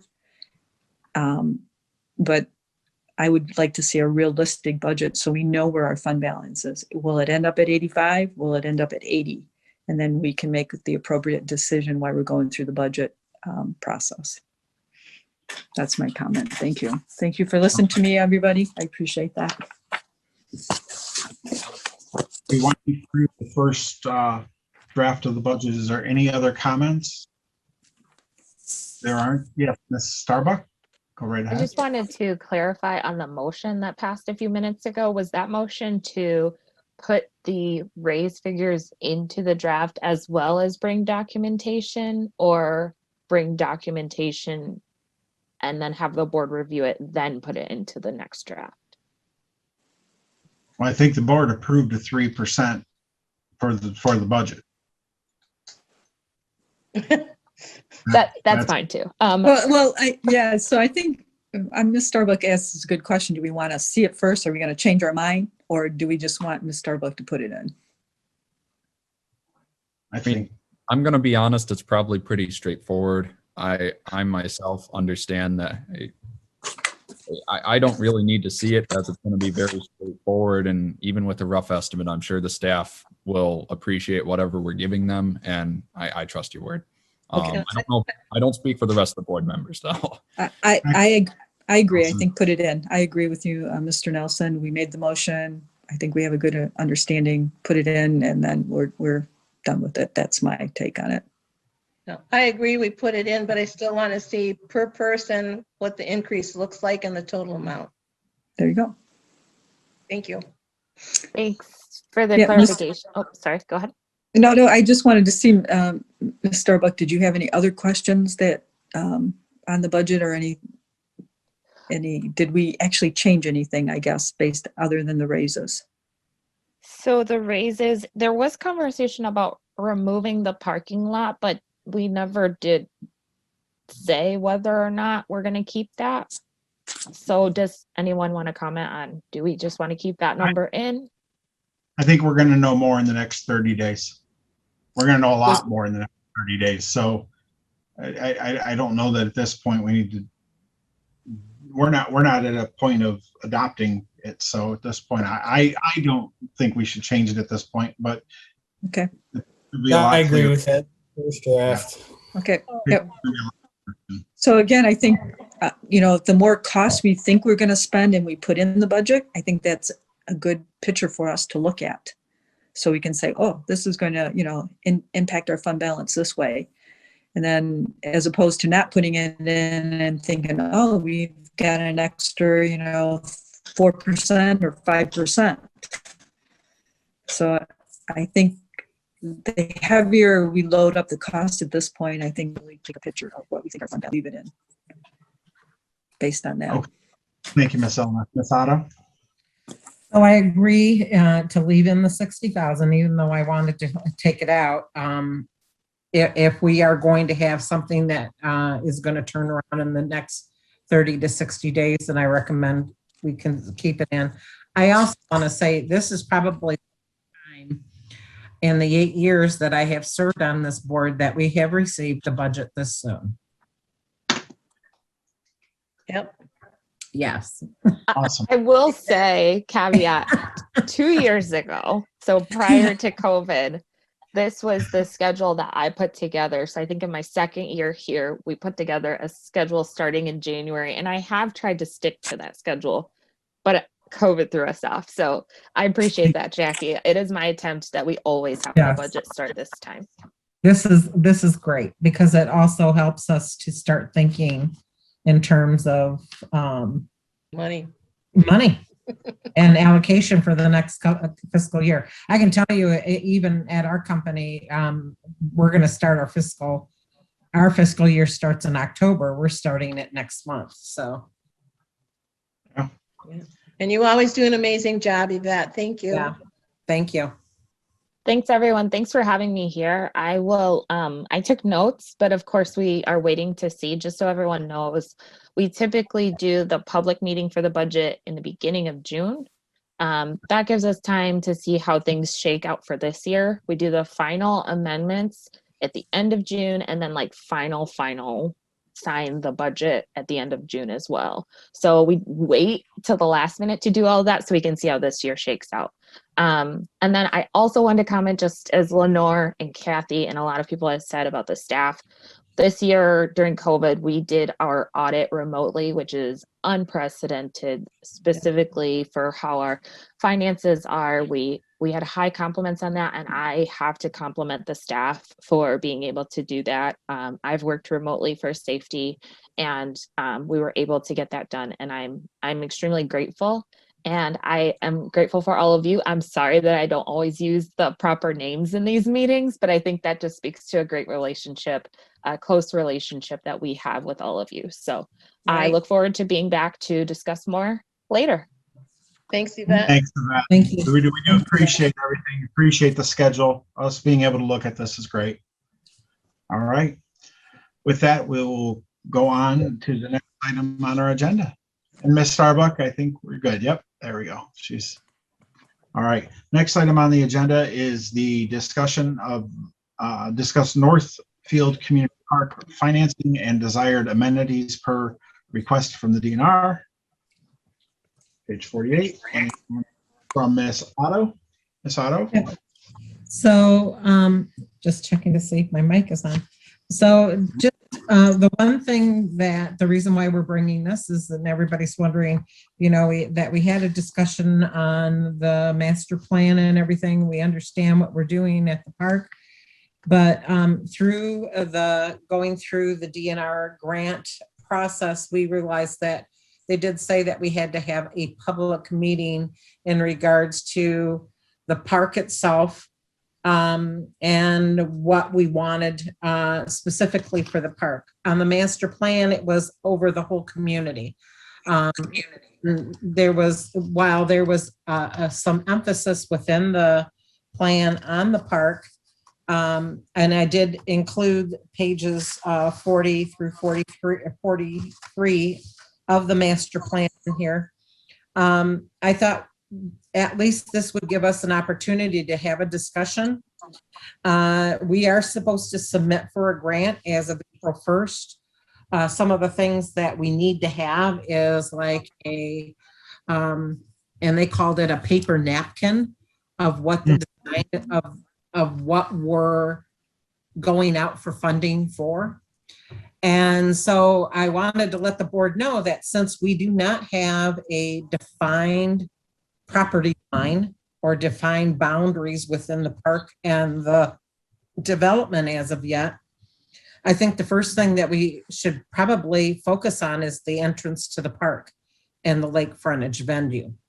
Just focusing on those two things. At first, when we started in on the process of seeking the DNR grant, my first thought was, let's work on the trail within the park area. But if we don't know what the boundaries are, that can shift at any time. Right. So I think if the part that we do know is, we do know that we need an entrance.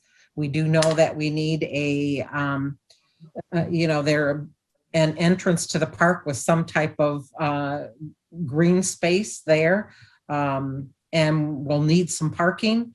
And we also will need some type of lakefront venue there. Everything on here can all be done in phases. It doesn't mean that that the park is going to be done at 100% all in one grant. And that's what hiring a designer for the park will do. The park designer can also be paid through this grant. So, or at least 15% of it can be paid through the grant. So Ms. Otto, was that 50% or 15%? 15%. Well, 15% 1.5 towards the planner. 1.5. 1.5. Thank you.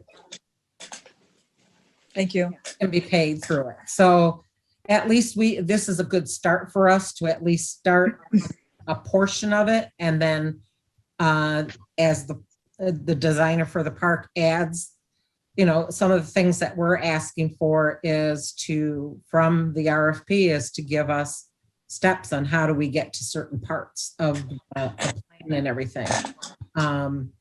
It could be we have 5 phases to this before we get the complete park done. So I wanted to open this up to dialogue and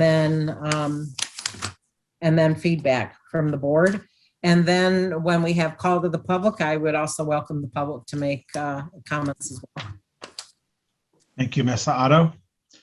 I certainly think that you're spot on when it comes to focusing on the easternmost part of the park, which is the entrance and the waterfront. think that's a great idea. Facilities, parking, all those things are going to be critically important, no matter how the westernmost portion of the park is developed. So, I mean, certainly, I do know that, correct me if I'm wrong, but they said that, you know, big vision, but what you put on that does have to be included. Is that correct? Yes. So You can move it, but you can't Right. take it off. Right, but if you put it on there, you're gonna have to do it. So Yeah. need to be careful there, because we can apply for grants later down the road for more things, correct? We can We add. can add things to it. Yes. Yeah, yeah, so. The only thing you can't do is take it away. Right, I mean, I would love If to we go see. in there, on, you know, for April 1st and say, we want to put a pavilion up and we're going to put it there. And then down the road, we decide, no, we really don't want a pavilion. That doesn't cut it. And, or something, it won't work. We can't cut it. We still have to have it. Right. So, I mean, we know there's going to be waterfront improvements, and we know there's going to be parking, entrance and exit, and I'll be honest, bathroom facilities. I mean, they're going to have to be there. We know that. I don't know if that would come later as part of a commercial development there, or, I don't know. I mean, I know there's been all kinds of different, if you look at the synthesis plan and all the other plans. So, but Miss Chick.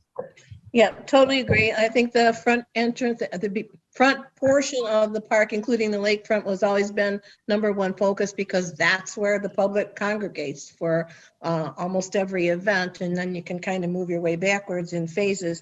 Yeah, the bathrooms are going to be expensive, including the plumbing and the water and all that other stuff. I think on here it shows about $500,000, Jackie, if I'm correct, for the bathroom.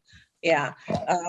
And then I did have a question about, you said that that the DNR or the grant requires that you have a meeting with the public, correct? Didn't we decide that the Parks and Rec was going to have that town hall and invite the public to discuss the park? Or is that what you're looking to do, or is this it? This is it. This is what they wanted. It is the meeting minutes and a public meeting for discussion. Okay. Yep. With timeframes and where we've gone and all of the data we've gathered from all of the numerous times, I think we're under the time restraint, because you guys can get this in, right? Yeah. Right, we do. I do know that the Parks and Rec is looking at things like doing a farmer's market, but they're not looking at specifically in that park. They're looking at now, also looking at what can we add to it. You know, they're also thinking of putting in I'm going to say it wrong, disc golf. Yeah, disc golf in. And really where they're at with that is they have only 3 baskets left that they need to get funded for. And great to be fully funded. So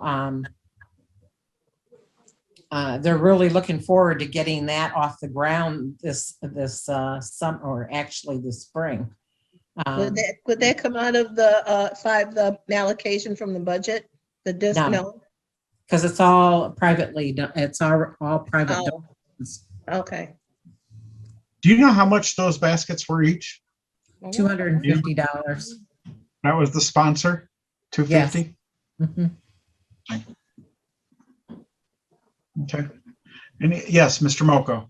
I just want to throw out there, after sitting in on that meeting with the DNR, I was amazed by the flexibility they had with the grants. I mean, when she said, the girl from the DNR said, write it on a napkin, basically, get your ideas out there. I mean, it's almost, we stand to lose by not getting the information into them way more than if we just sit on it. So great job, Jackie, with that. That's, I think we get it out there and let's get moving. So I was going to say, we do have, we have had some design plans. We've had different types of design plans. One that was in the North Village Master Plan. And while the rest of it may not work, the front ends were all about the same. Yeah. So I think when we go to, like Nate says, throw it on a napkin, we can basically use the same design as what was considered in the high density plan, where there is commercial on the side. You have a circle green in the middle, and you have parking that is available to people around the green.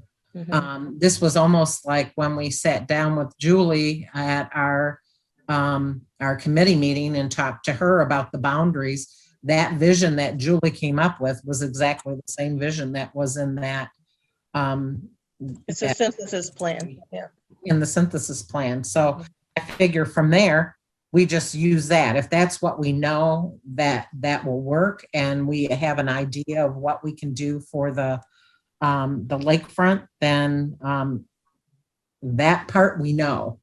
The rest of it, we'll just add to it. Okay, so what do you need from us tonight, Jackie?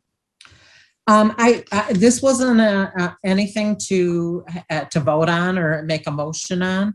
I just wanted to have a discussion, and then also give the opportunity for those who are in the public to voice what they would like to see. I know parking is a big issue down there.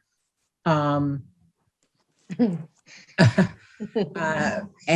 the Parks and Rec is going to address it in the next meeting. We're going to bring a budget to allocate some funds to clean it up, the damage that was done during the wintertime.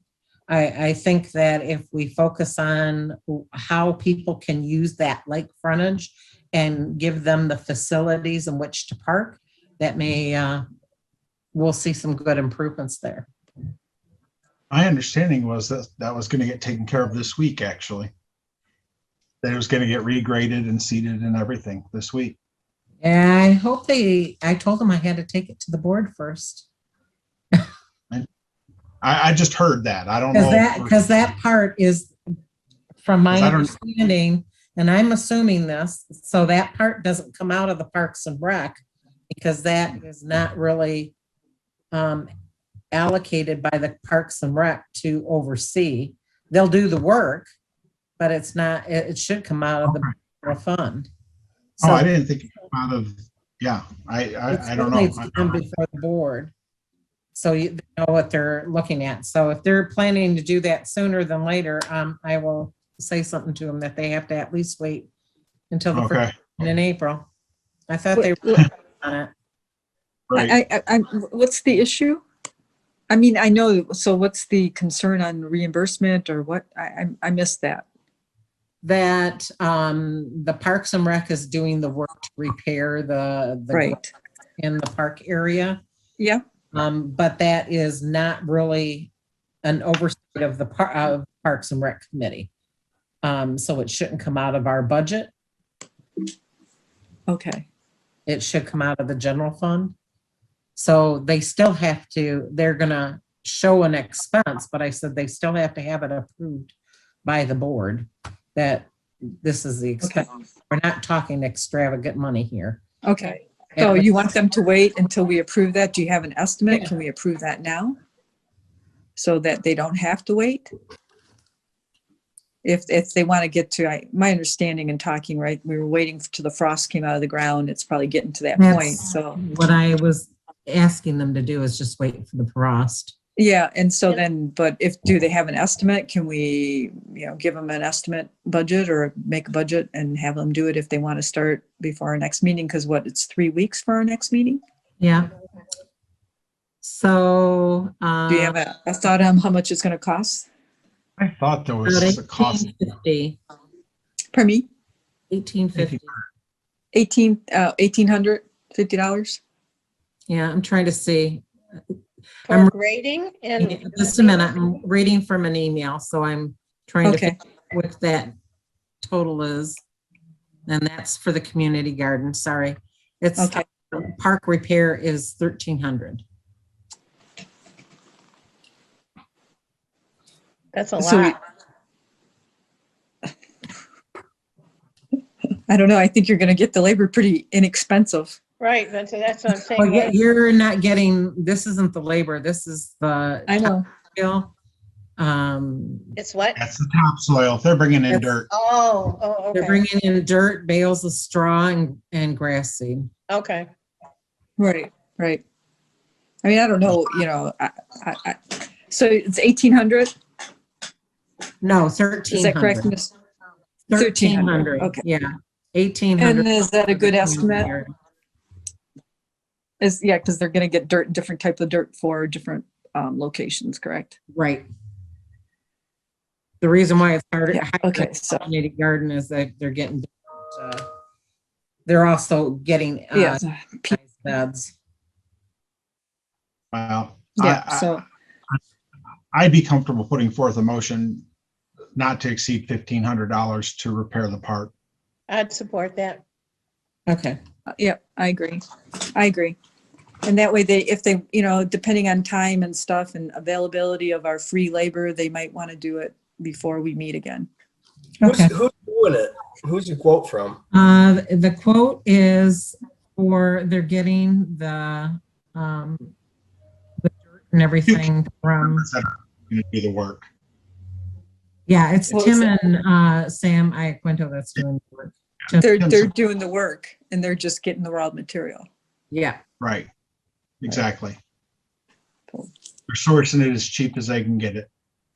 Fair enough. I just was asking. Yep. So no, it's Park and Rec Committee. They're volunteering to do the work. So we're not paying for the work. Okay, so we have a motion. Are we ready to vote? Yep. Just moving along. Moving that along. All right. The motion was by Dignan and supported by Chick. Is there any further discussion on the motion? Seeing none, Miss Manley, will you call the roll? Moko, Yes. Nelson, Yes. Zeledak, Yes. Chick, Yes, Manley, yes, Dignan, Yes. Otto, Yes. 7-0. Miss Otto, I'm not sure, is this in the budget? If not, would you send something to Miss Starbucks so that she knows we made this motion? Yes. So that if, for the next budget amendments, that she has it. Okay. Okay, Well, great. I have a Yes, question after the fact. So is this what we've spent to have the park repaired every year since we've been having it turn into, no? They hadn't been bringing dirt in years past. They've just been grading it and seeding it. And Okay, I think of course, This is probably the worst I've seen it in 10 years. Yeah. But, It's But what people it- were using it. that's it. I'd rather see cars out there and people coming to town. So Yep. And before that, I think this is the first year people really, used it in a long time. And it might have been the first year in a long time we actually had ice too. yeah, absolutely. last 2 And then years we have. And then So- the trouble was it rained and rained and then it froze. So, and then, yeah, it was just a bad year for All right. that too. So with that, are we ready to move on to the next item on the agenda? yes. Yeah, All right. I'm good. So Oh, yeah. Okay. Yep. Good. Hey, Open Miss round. Otto, can you just make sure they don't pay sales tax? Oh, yeah. Seriously, I'm going to actually bring something to the board about, we're tax entities. So Nonprofit. yeah, so sometimes we get some invoices. I'm going to bring something and that I just want to remind people that we shouldn't pay sales tax. And if you need the paperwork, ask Ms. Carlisle. And then we can establish if it's kind of a vendor we're going to continue to use, we'll get them set up. Good timing Right. for that. Thank you. Sorry about that. Yeah. All right. So the next item on the agenda is the payment of open bills. There was a memo in there in regards to Ms. Carlisle that we had missed some things that could have been when she was putting the packet together, it got missed. And so that's why it's been brought forth tonight. I'll make a motion to approve the bills as presented. Support. Okay, motion by Dingus, supported by Manley. Is there any discussion on the motion? Hearing none, Ms. Manley, will you call the roll? Dignan, Yes. Chick, Yes. Zelenak, Yes. Otto, Yes. Manley, yes. Nelson. Moko. You were muted, Josh. We couldn't hear you. Yes. Moko. Yes. Thanks. 7-0. Next item on the agenda is an agenda item that I requested Dr. Griffith send us a communique on. And it's a request from the DDA to cover legal expenses in regards to the TIF review. And Dr. Griffith and I had spoken and spoke with the DDA board. And what has happened in the past is the DDA has been used to look into this. They've looked into it. They brought back to the township board the problem, and the problem has not been resolved. The board has not made a definitive move towards solving the issue. The issue is the legal description of the DDA district and the map of the DDA district and the parcel ID list of the DDA district do not match, and they must match. It's becoming a hotter issue because we're getting to a point where with the development out on Territorial, we're going to be very close to being able to capture TIF dollars. We will not be able to capture TIF dollars because our assessor will not tell us what that is if something is not done to tell him legally this is what the DDA district is. After doing extensive research, Dr. Griffith came in contact with the proper legal counsel that the DDA feels is able to provide the item necessary for us as a board to take action and provide the assessor with the district definition that he can then start to collect DDA dollars on. One thing I want to provide some clarity on, the DDA over the years when it did have a little bit of money has reinvested. They invested into the parking lot at 75 Park. They have invested in park and benches. They've invested, and matter of fact, they just recently spent additional dollars on benches where they're going to rehab all of the anchor benches with Kiwanis. Kiwanis is actually doing the work, and the DDA bought the materials. They have also did facade grants in the past, things of that sort, but their dollars are extremely limited. And the focus should be on the downtown as they're trying to do. So the request from her is for $4,500, the approval of up to 15 hours of work time with the DDA attorney who believes that our district is legal, defensible, and definable. So that's kind of why I asked Dr. Griffith to send me this message or send me this memo, and I wanted to bring it to the board. Okay, I'd like to make a motion to allow an expenditure of $4,500 from the general fund for the purpose of accommodating or using an attorney to help define the legal description of the DDA district. I'll support. I'll second that. By Chick, supported by Nelson. Any discussion? Sorry, I gave you guys a long backstory there. I just felt it was important for everyone to understand how we got here. Yes, Miss Otto. So I wanted to know about the, specifically about the attorney. I know that he does have a background in land use and zoning, and he is the city of Ann Arbor attorney. For the DDA.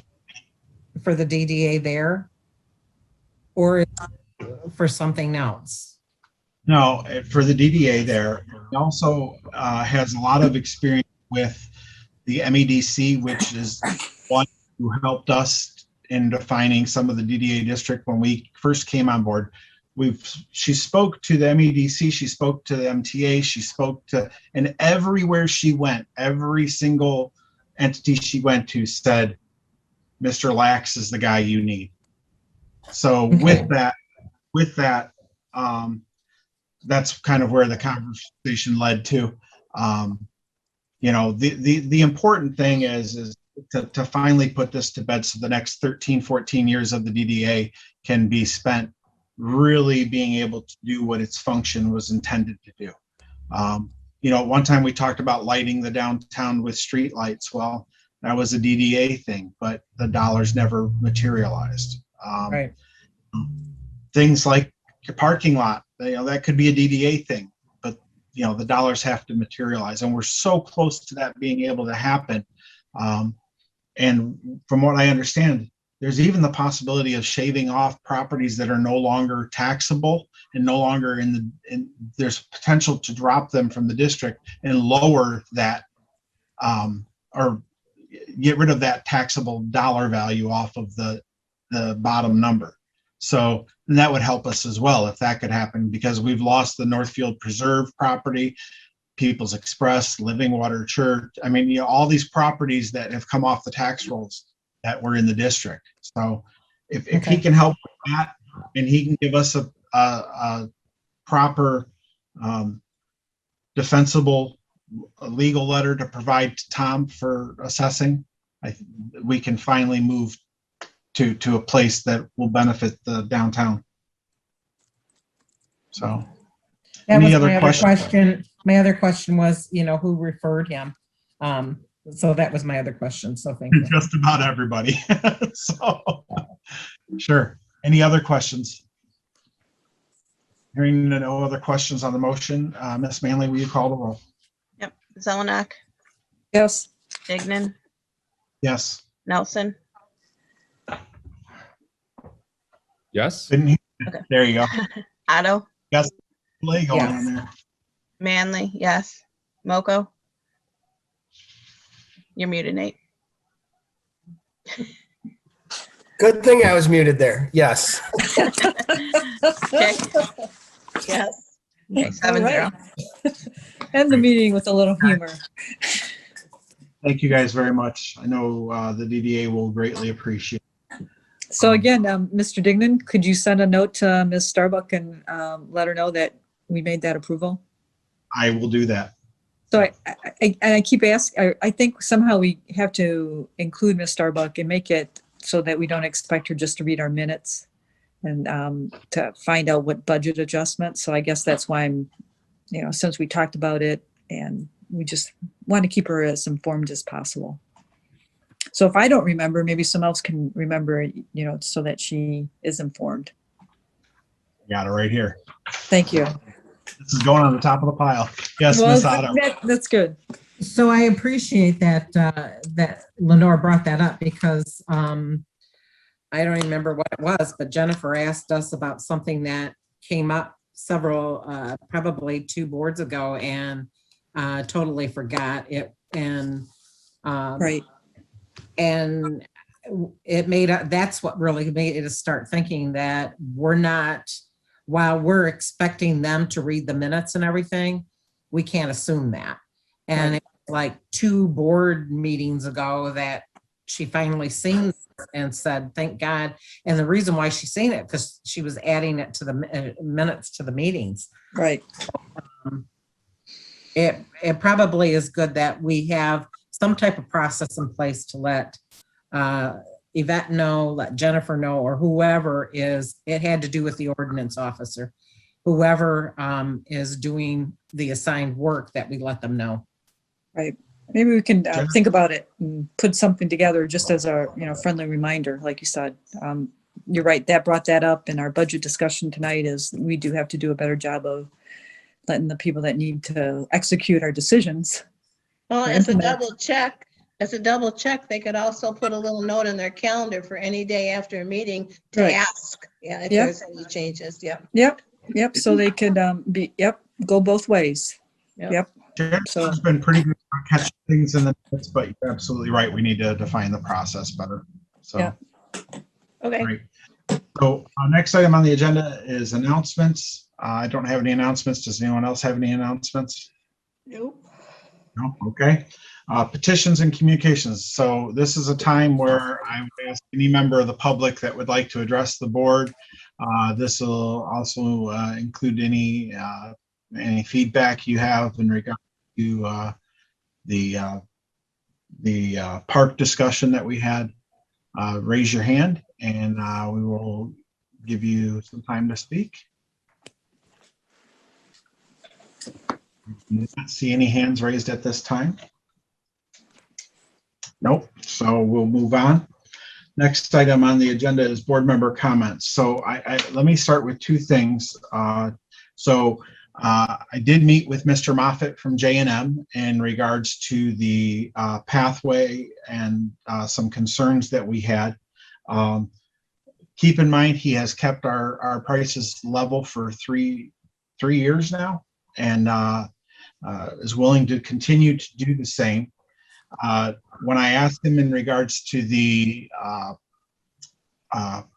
sign that was knocked down at the pathway, he actually said that at that time when that happened, it was actually a truck from the subdivision that had spun out and hit the sign, and that his guy had actually called the police department to file a report that the guy hit the sign. And it wasn't his guy, it was someone from the subdivision that came out, and it was an icy day, and hit that sign. I've not contacted I'm taking him at his word there. Obviously that would be, he's protecting his employee by making sure that he did things the proper way. In regards to the two things, the paintings on the sidewalk, the blade is actually less disruptive than the brushes. The brush actually takes and actually treats the sidewalk in a harsher way than the blade does. I did notice in some areas it did not come up, but in others it did. I think it's a discussion we need to have with the manufacturer of the paint that we used, because it should not have come up. It did not need to be sealed. I remember that discussion, and that's something Jennifer and I are going to have to research. I think it's just sad. It's something that happened, and we're going to have to spend a couple afternoons and redo some stuff. Hopefully we still have the stencils for it, but it was nothing that was done wrong.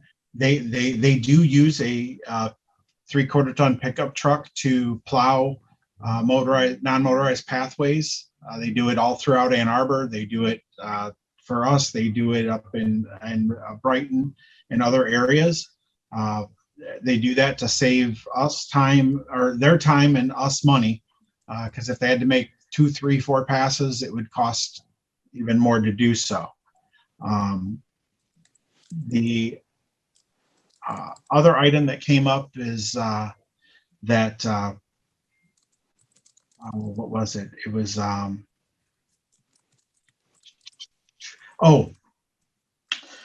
community center parking lot. So the community center parking lot is not plowable. They're not going to plow it.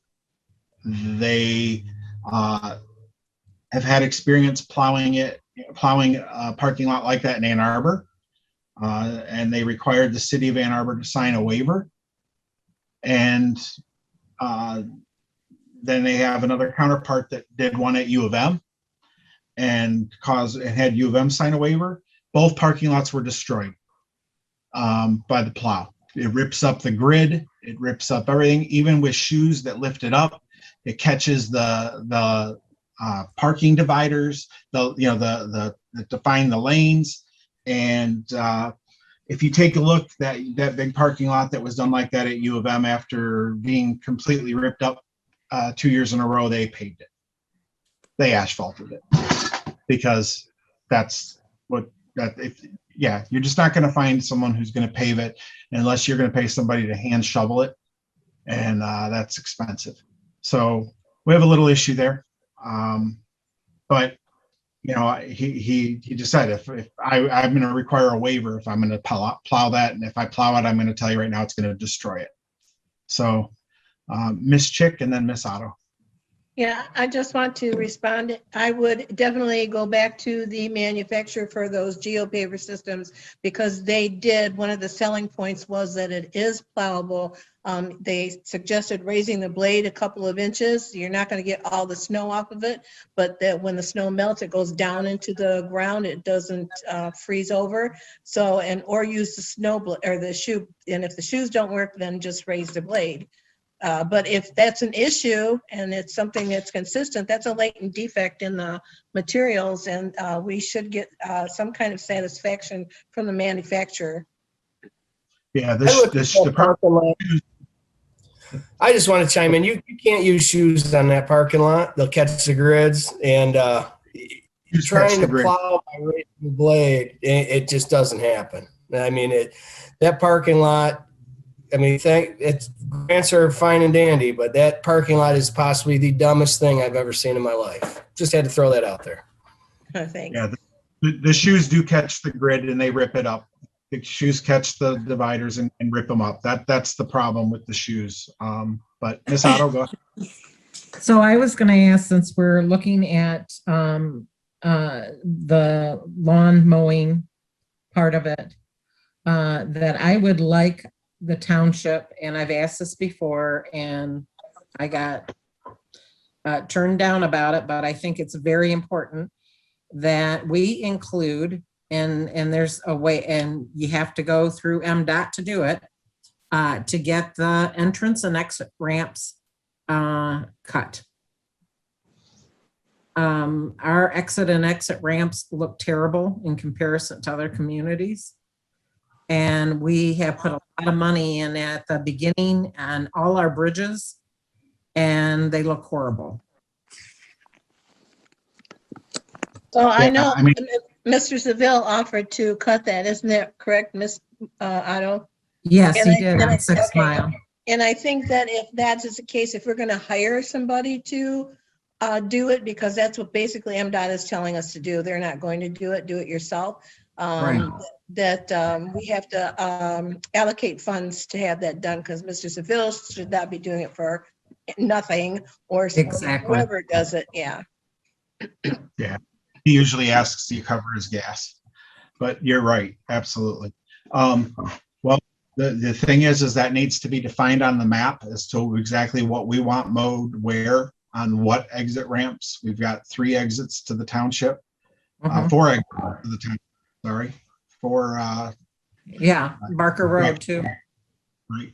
So, you know, if that's something that I mean, you guys know the areas that have been most interested. Are you interested in the 50 feet from the road kind of being mowed, or what are we talking about when we talk about the entrance and exit ramps? Are we talking? Well, at least where the trees are planted, at least cut around the trees. On 6 Mile, I'll tell you, when the weeds get up, you can't even see the trees. Right. The weeds are so high that the trees are going to get choked out. So, you know, we have MDOT put the trees in there for us. At least we could, I mean, we don't have to cut it down weekly, but at least cut it down to a point where it can be presentable. You know, even if we have it cut down once a month, that would be. Jackie, let me get with you and Janet and look at it if everyone's okay with that, and we'll see what we can figure out and bring back to the board if need be. Yes, Miss Manley. Did you see Mr. Olney's question about the services by the dentist office next to Peaberry's? Did you talk to JM about that? Did talk to them about that, and they have not been billing the township for that area at all. Okay. Oh, the grass. The grass and in the front there, that has been being paid for the last several years by Travis Sterner and Pam Sanderson. So the dentist and Peaberry Bean and Beats have been paying for the township's area to be mowed there. It's $25 a week. And no one ever indicated to him that the area outside the fence there was township property. So we have to figure out a equitable way to address that. I mean, obviously going forward, they don't need to be paying for that. We should, as a township, be paying for it. But that's, yeah, that's where that is. There's not been any double dipping or anything to that effect. So I know there was some concern with that, but no. And like I said, you know, he said if there's ever a concern, we need to pick up the phone and call him. And I don't think anyone's done that with the questions in the past. He was kind enough to come by and sit down and talk about things and go through them. I do know that when we did go out for bids in the past, and we went with a bid that undercut them a bit, we ended up in a situation where they couldn't meet our needs. And J&M was always there to come back in, and they came right in immediately, took care of everything. I think it was a plowing situation, and took care of us. I mean, I'm inclined to continue with them myself, but that's a board decision. You know, at least, you know, maybe extend another year.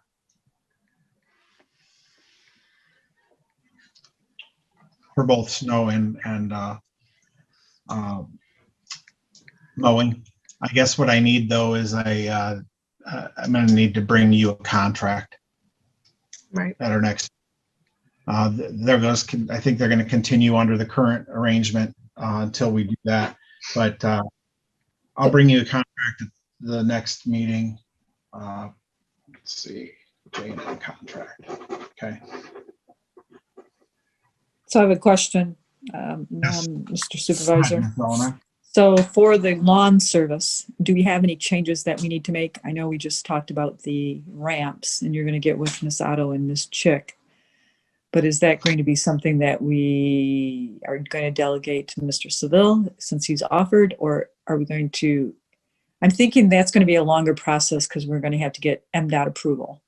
So for the lawn, are there any changes to the areas that we are requesting to be cut?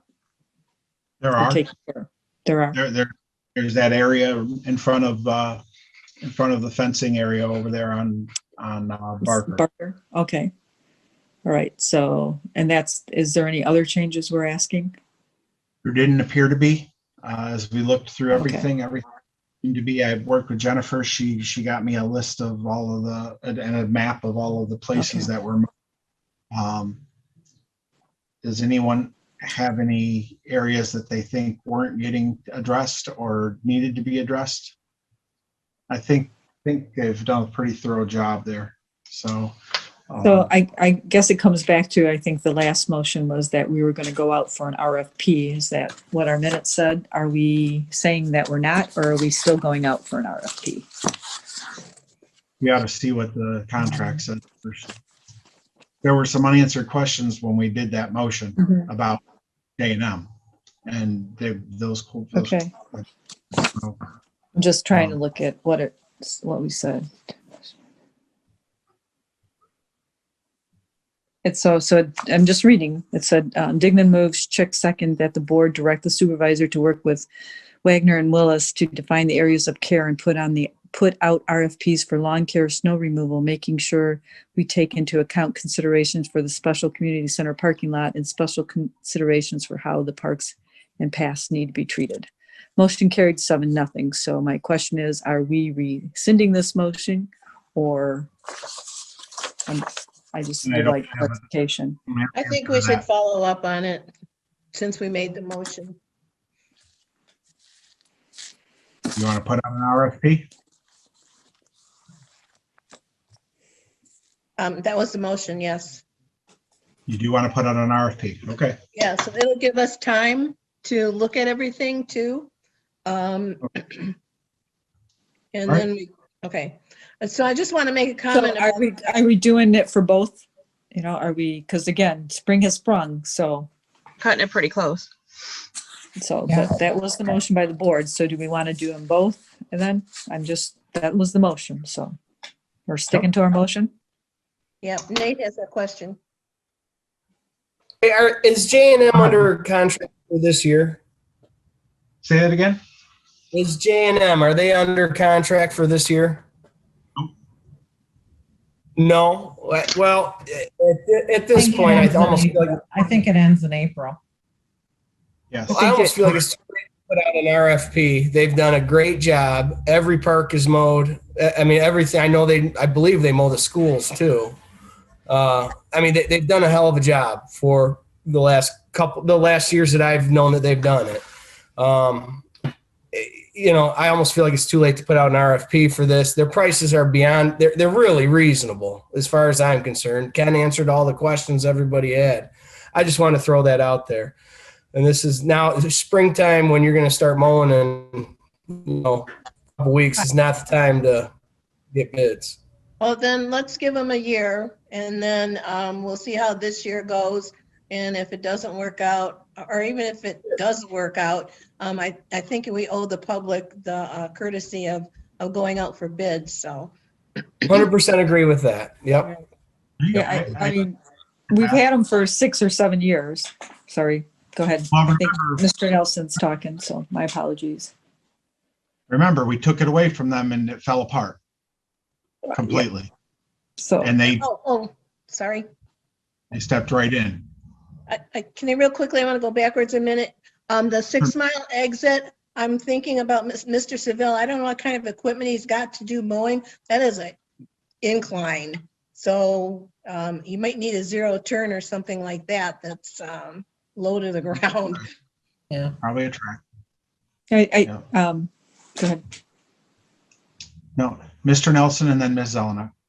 All I had to say is I agree. I don't think there's any harm to putting out an RFP, even if we end up going with them anyhow.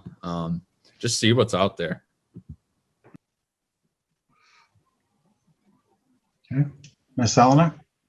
So my thought is, because we are very close, certainly for cutting grass, and to try to get someone to bid on you for cutting grass at this point, you might not get any. I think we should go out for an RFP, but not for this year, that we can actually send it out and get it out for the following year, and that we should stick with them this year. But does not mean we cannot send out an RFP and get it ready for the following year so that we have it. And that it's not at the last minute. So in some sense, we're going to keep our motion because we're going to do an RFP because we never said the year. But that's my thought is, I think it would be very difficult to get somebody right now to cut grass. I could be wrong, but I think it would be. Maybe not so much on the snow, but I think we extend it 1 year and then we should get the RFP out now for even next year. Okay. Is that a motion? Yeah, that's a motion, whatever I said. Yes. What I said is that, first of all, I think we should make a motion to rescind our motion of that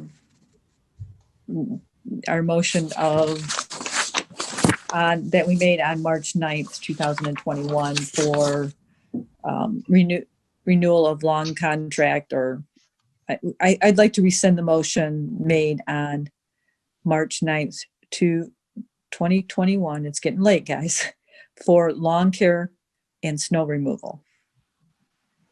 That's a motion. That's my first motion. Support. Motion by Zelnok, supported by Dignan, to rescind the RFP for the lawn and snow removal. Yeah, made on March 9th, 2021, regular board meeting. Their discussion. No discussion. Ms. Manley, call the roll, please. I think everybody's frozen. There you go. You were. Oh. You're frozen. Moko? Yes. Nelson? Yes. Check?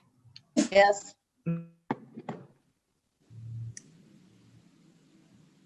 Was that Dignan? Yes? Zelenak, yes. Dignan, Yes. Otto. Yes. I think my internet comes off at 9:30. Yeah, It does. Uh-oh, better hurry. Somebody start eating at 9:30 in your house? No. Okay, so are we still at board member comments? We're not there yet. We're not there yet. Well, Well, we we are, kind but Ken was making the comments. We're not rest for the rest of us. Did you get all the votes, Ms. Manley? of, there's, yes. Okay. And then, so with that, I'd like to make another motion that we go out for an RFP for lawn care and snow removal for what year would that be, guys? I need some help here. 2022. 2021, 22? Yep. Okay. So it's 20, let's think about it. We're in 2022, so, Snow removal for 2021, lawn mowing for 2022. okay. Okay, got it. So snow removal for 2021 and lawn for 2022. Is that how we want to do it? So we're not going to give them the snow this year either? I would say that gives us plenty of time to get bids, and it shouldn't affect either way if we stay with them or go somewhere else. Okay. So there you go. So that's my motion, is that we go out for an RFP for snow removal for 2022 and, right? Correct. Yep. No, 20, well, yeah, it would start in 2021. Yeah, 21. Snow plowing season starts in 2021 this year. Yeah, snow for 2021 and lawn for 2022. Correct. Okay. There you go. Or- Thanks for that help. It's like model years and cars. Yes. All right. There's a motion by Zelenak, supported by Dignan. Any discussion on the motion? Hearing none, Ms. Manley, will you call the roll? Yep. Otto, Yes. Dignan, Yes. Moko, Yes. Manley, yes. Nelson, Yes. Yes. Chick, Yes. Zelenak, yes. Dignan, yes. all right. 7-0. Thank you. All right.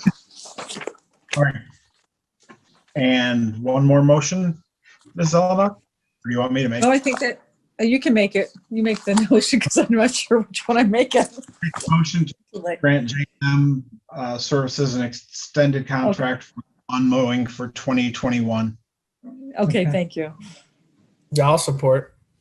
It's motion by Dignan, supported by Moko. Any discussion on the motion? So is that at their current prices? Yes, at their Or- current price. Okay, at the contract price. Okay, at the current, at our current contract rate or something. Okay, thanks.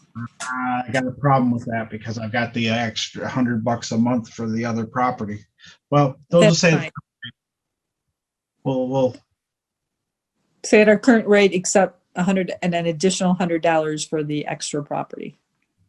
then I'll send a note to Miss Starbucks. Yep. So I'll make a friendly amendment. Yep. That current rate plus the $100 for the extra property. I'll support the amendment. All right. All right. Any more discussion? Go, Mr. Wagner. Real quick, I think on that contract, it calls for me to manage that while Mr. Ains managed it the last year.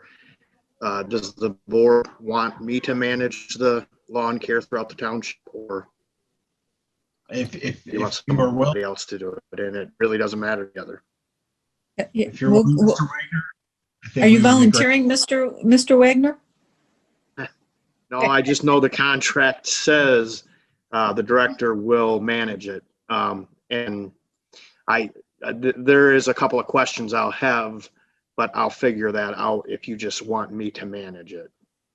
That would be wonderful, I think. That's the current. Yep, I vote for that. Okay. All right. Did we confuse you enough, Miss Manley? That's what happens when it gets so late.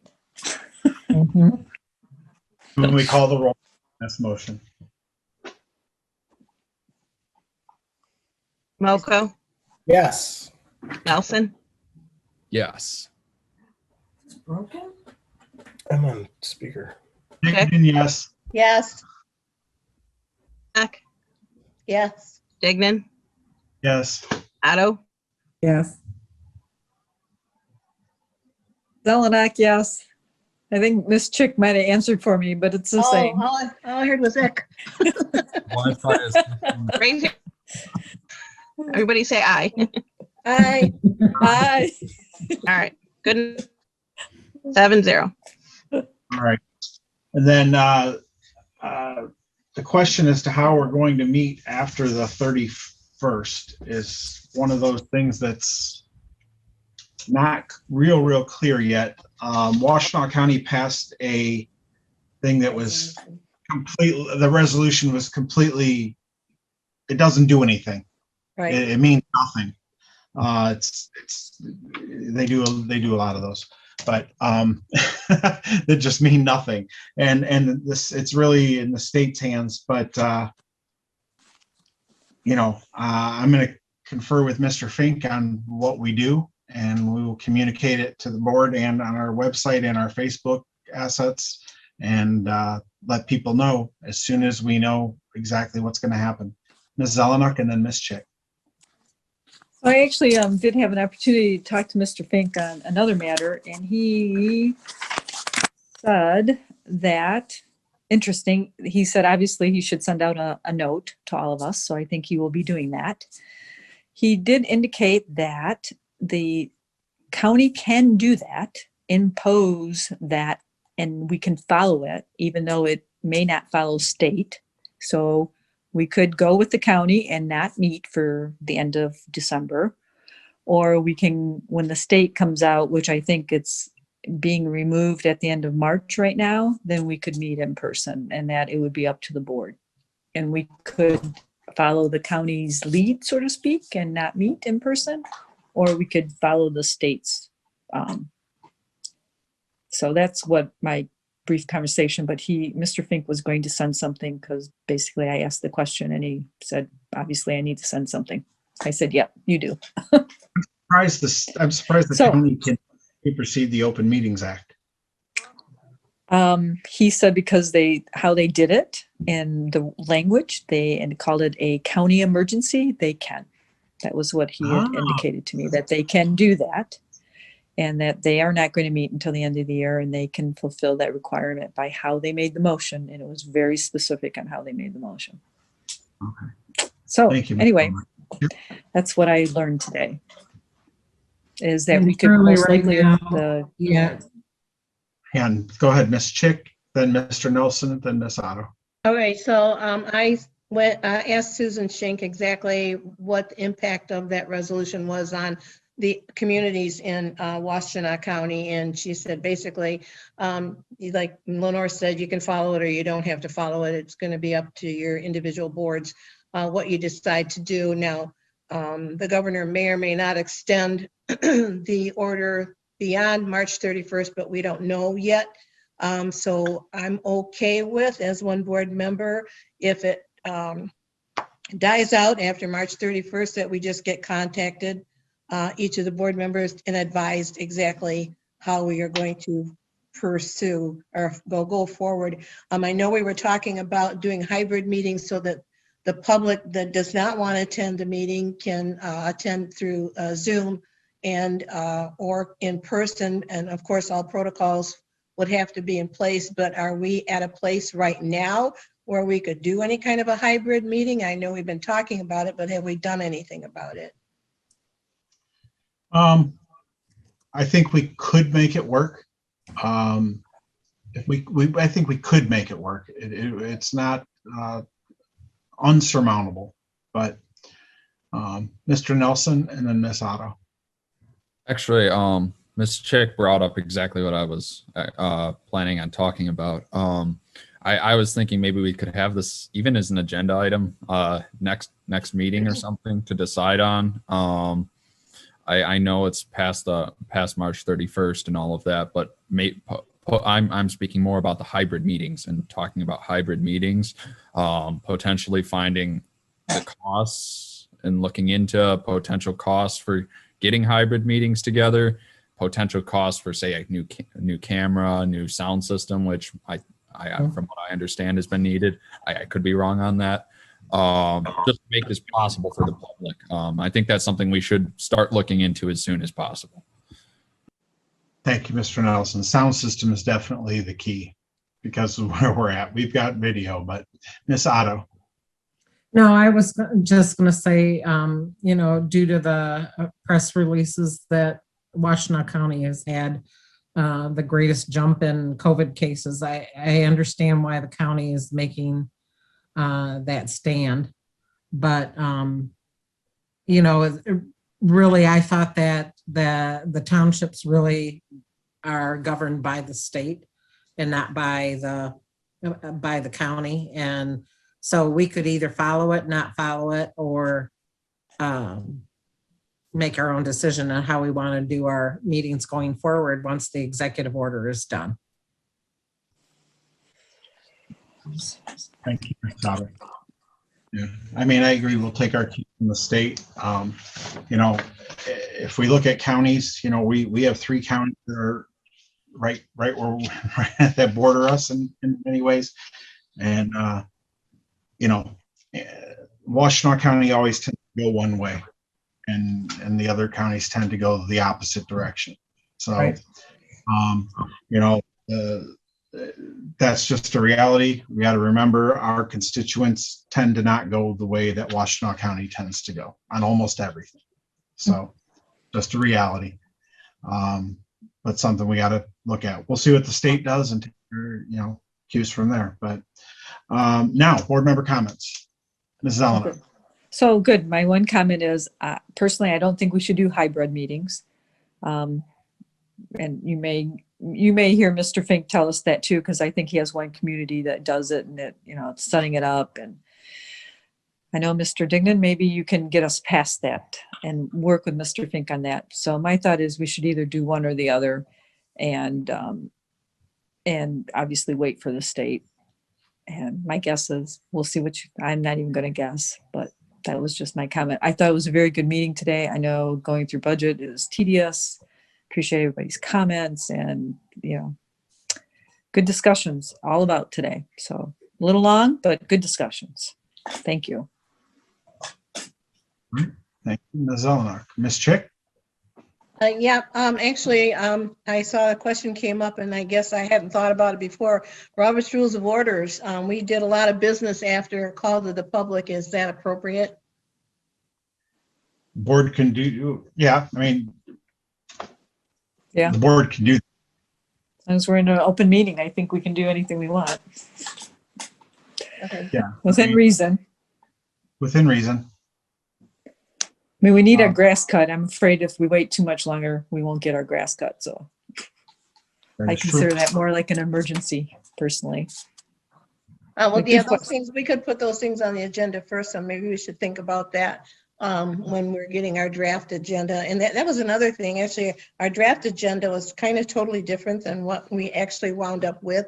So if we could get a second draft agenda out, that would be great. Yeah, unfortunately,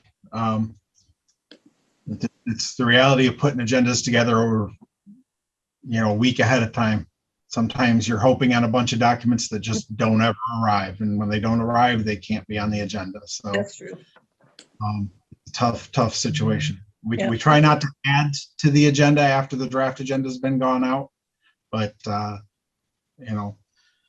sometimes we'll send out a draft agenda with more on it than what ends up being there. But, and don't forget Project Bunny. The community center is taking donations for Easter baskets and things like that for the kids. They have to have it by March 26th.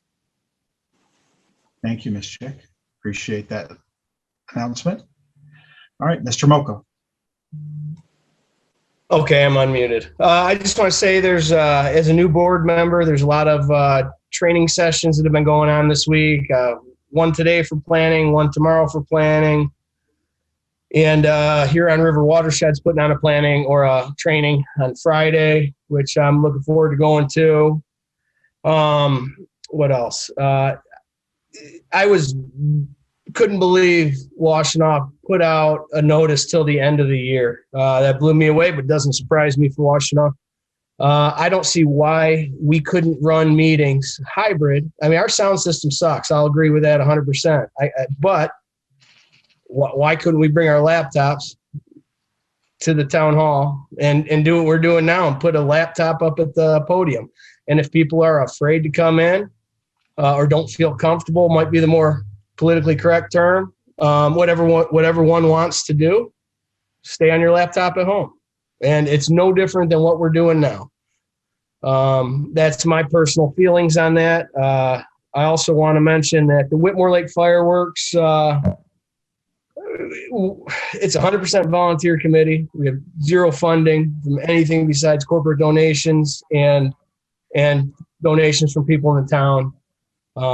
We try and put on a heck of a show every year. Unfortunately, we couldn't do one last year, mainly because of our fundraisers. We couldn't do the beer and wine tasting, 50-50 raffle, and the gun raffle, which was supposed to take off right at the lockdown, got shut. I mean, there's no way we could have ran that. This year, we're still underfunded. We've got a lot of donations coming in, which is great.